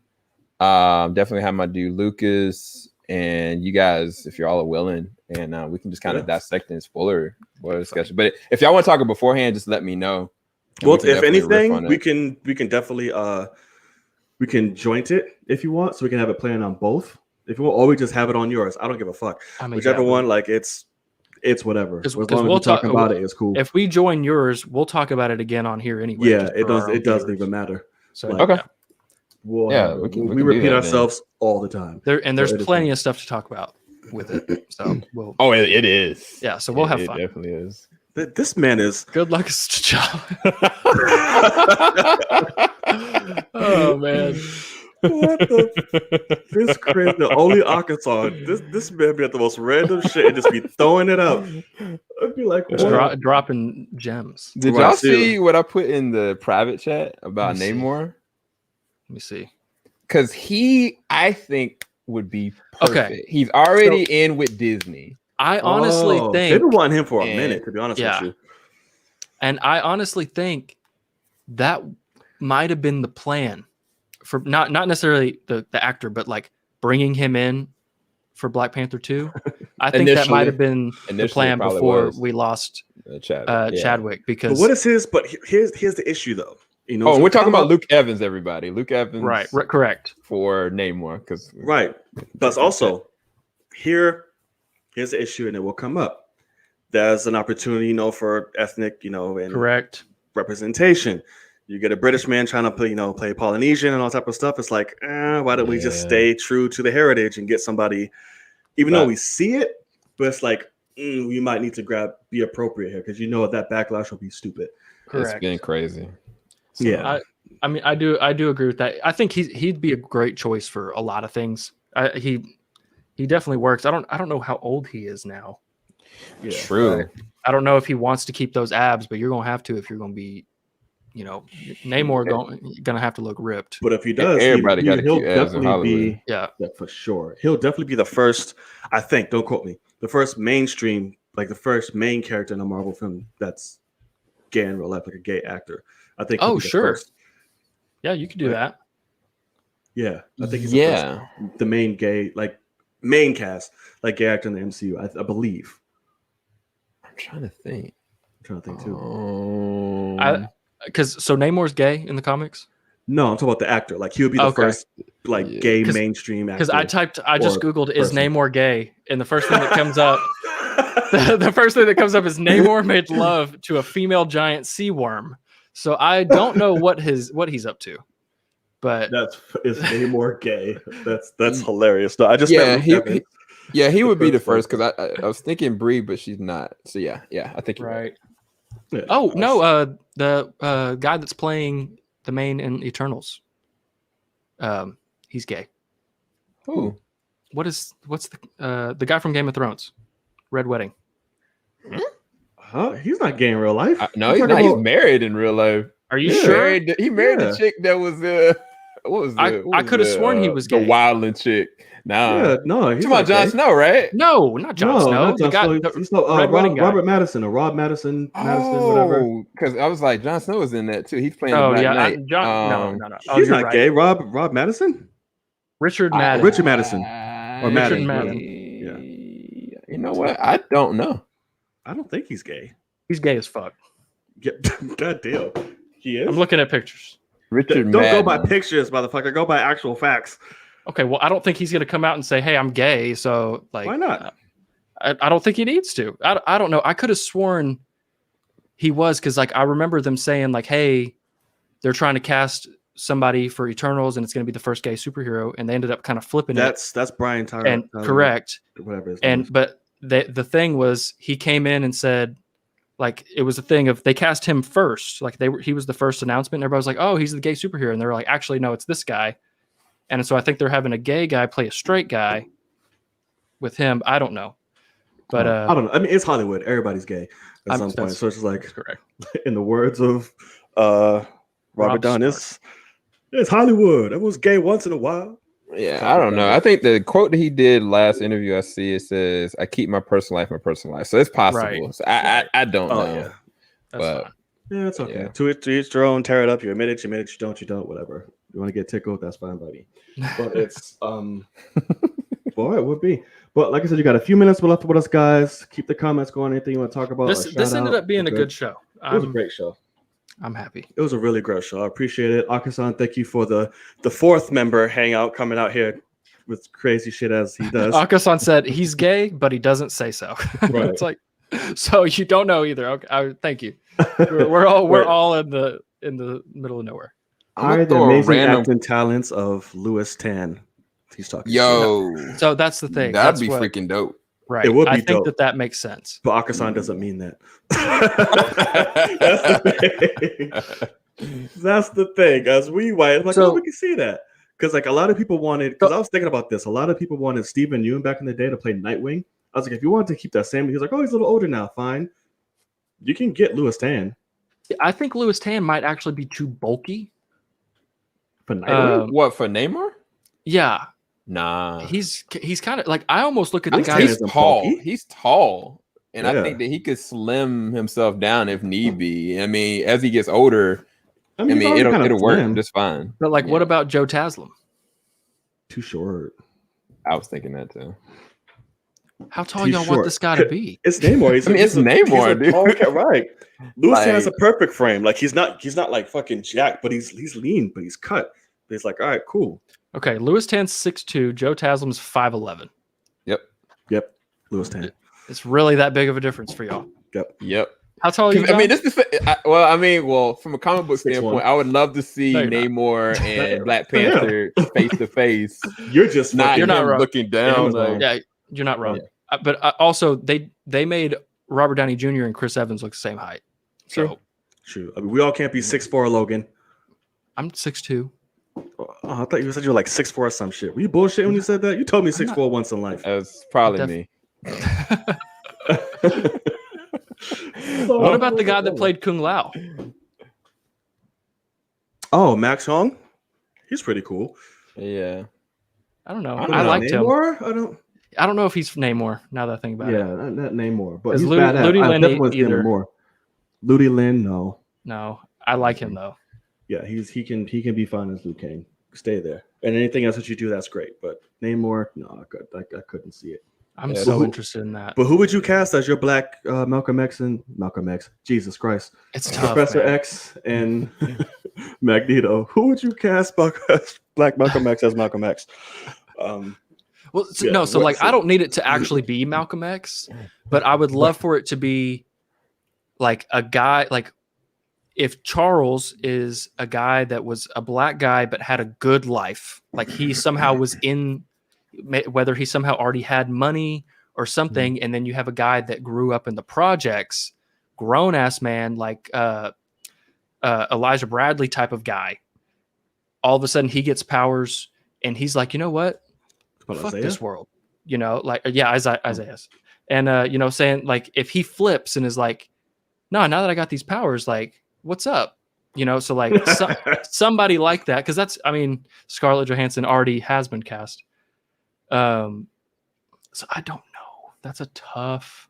It depends on the age range. Right. You got to give me a range, man. You got to tell me if it's a 40-year-old man or if it's a 50-year-old man or a 60-year-old man, because there's a lot of different caliber actors that'll be able to suit that. It's terrible that let me see, what's that guy's name? We've said this before, John. Because I think we've talked about this before, and this is terrible, but yeah, the guy that played MLK, did John just freeze? He's frozen. You talking about David Oyelowo? Yeah. If he was Professor X, it would be way too right, and so I don't like it. Because he already is. He's British. He could be bald very easily. Yeah. And he just talks so beautifully. You could. He's a really good actor. I love him. Yeah. And John has had this happen before to his stuff. We're still live, and he's probably trying to reboot his computer or something. Freaking out right now. Yeah. Well, at least he might not have even known. At least he left with a smile on his face. It's pleasant. Last time he was looking straight into the camera, and I was like, "Are you good?" And then I realized that he was not here anymore. That's hilarious. Do you have any ideas? As far as actors, I don't know, man. I did think David Oyelowo, but I kind of felt like you. I was like, nah, It's on the nose. Played that character. You know what? Give me Idris.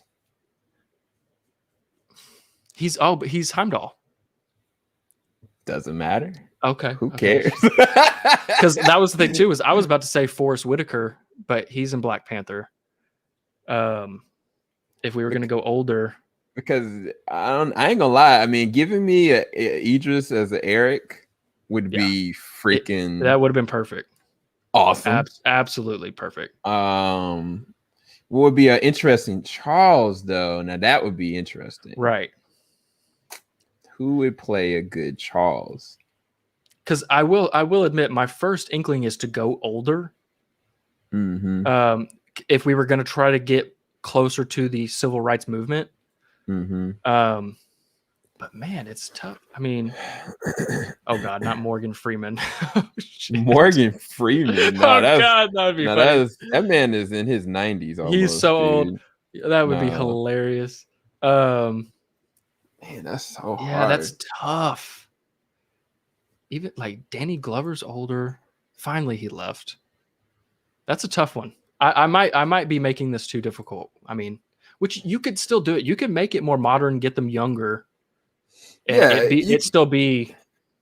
You can definitely make it a younger cast, and I think that'd be easier to kind of sculpt it because there's some really good actors out there. Of course, but I don't know. I think that might have to be a whole nother show. I know that's tough because like who would play this and that. I think we just lost him. I guess he's going to come back. He will. It's really weird because since we're through the internet, his computer can absolutely crash, and we're still okay. And this is why StreamYard is the GOAT. Yes, I agree. I did want to pick your brain about a show really quick. Okay. It's completely off topic. I probably shouldn't do this, but this was one of my favorite shows of 2020. Okay. And the name of it is called Gangs of London. Okay. It is honestly one of the best shows I've ever seen. And Gareth Evans, that directed the Raid movies, literally directs every single episode of that show. And it, from the first episode to the end, it's amazing. So initially it started overseas in the UK on the Sky Network, and then it was going to get purchased initially by HBO or Cinemax. That fell through. So then AMC ended up opting to get that. And I think HBO ended up with Warrior. Okay. And what happened was like it just showed up on the AMC Plus, like their streaming service app. And then right now, the episodes are showing on AMC. But nobody knows that this is one of the best shows. There he is. On television. So interesting. I was just curious if you heard of. So I heard all of everything. I have heard somebody name drop this, and I'll be honest, I have no idea what it's about. But hold on, a quick question, Logan. Yeah, be honest, mic's wrong. Huh? Your mic is wrong. Is it? Yeah. I switched it to the right one. Y'all have been doing this so long, you know what mic is the right one. That's it. We're episode 24, man. Perfect. Beautiful. Right. Okay. I need you to be honest with me as possible right now. You looked beautiful. Thank you. Did you see that Watchman? Nope. Did you see that Watchman message that was in the chat? No. Do I need to not look? Okay, perfect. No, I got rid of it. Is it everybody and Giovanni? Is it private or is it? I got rid of it. No, it was on the live, the main thing. Okay. Logan has not finished Watchmen yet. He's only on episode 2. Do not say things because he threw a very big spoiler in there. I didn't see it, I swear. Udo was talking about casting and all that. So Giovanni and everyone else, he has not watched Watchmen past the second episode. Do not say anything. Okay. Continue. Sorry. I just wanted to make sure you didn't see that. What happened to your computer? Because you are lagging again like last time. I just rebooted it, so now everything is trying to pop up right now. I'm I see. At the same time. I see. Yeah. So Gangs of London, I've heard somebody name drop this, JBS.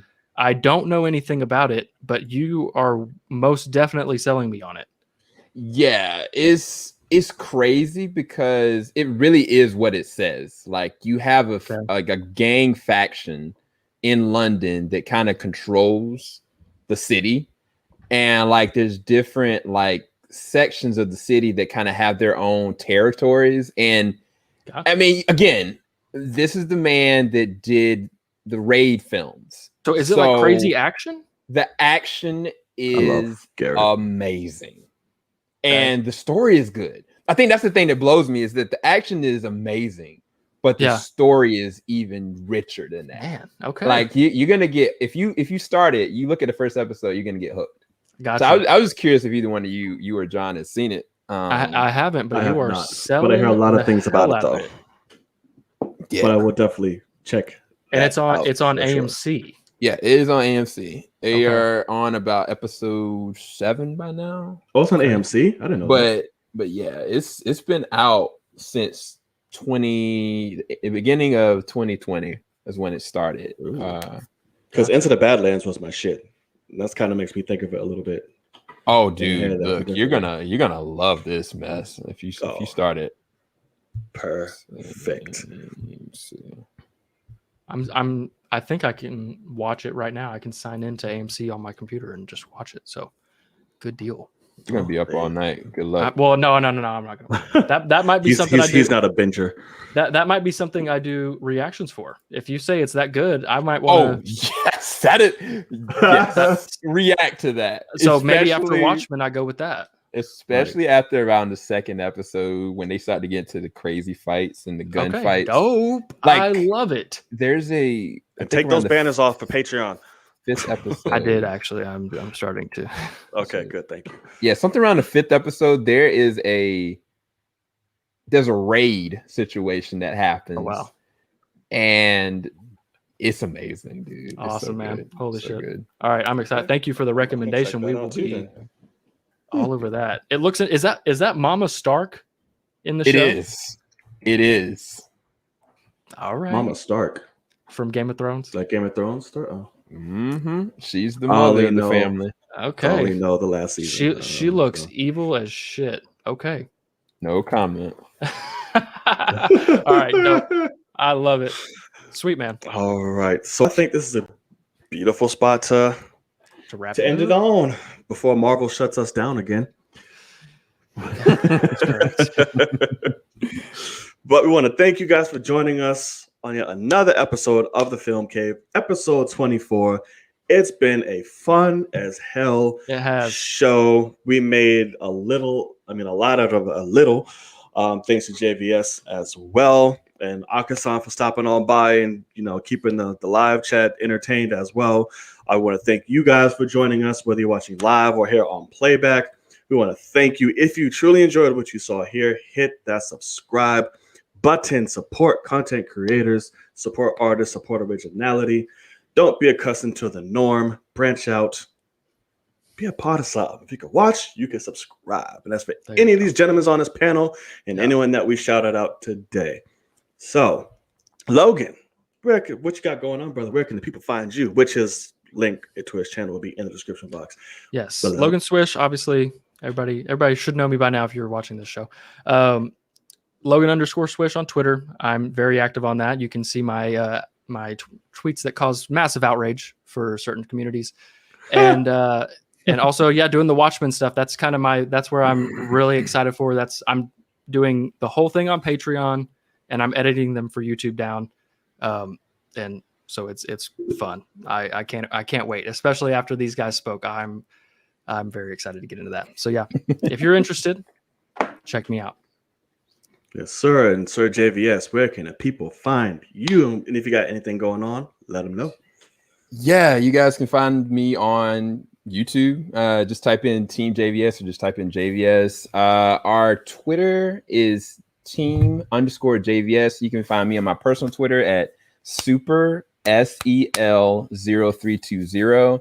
As far as stuff I got going on, I got a lot of reviews, man. I think on next Monday, A Quiet Place 2 is it's on-site screener we got to do. I think The Conjuring 3 is coming up. So there's a lot of movies I'm going to be reviewing more than anything else.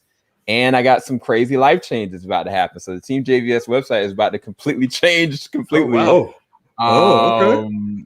Heard you. So yeah, this is a scoop for you guys. Yeah. Right. After June the 1st, Team JVS is going to be completely different. Wow. Awesome, yes, man. Sir. Awesome. So yeah. Cannot wait. And there will be links to his channel in the description box below when this is over. So make sure you go check it out. Go support, be a part of that movement, and see what else is new that's coming up, y'all. It's been real. We want to thank you guys again so much. We will see you guys next week. And of course, JVS, you can stay around a little bit if you want after we get here. You know how it goes. Yeah. And yeah, man. So it's your boy, Knight. I'm Logan. JVS. And we'll see y'all in the cave. Peace. See ya. Peace, guys. Bye. It's not working. The video isn't coming up. There it is. Jesus Christ. I was like, what is going on right now?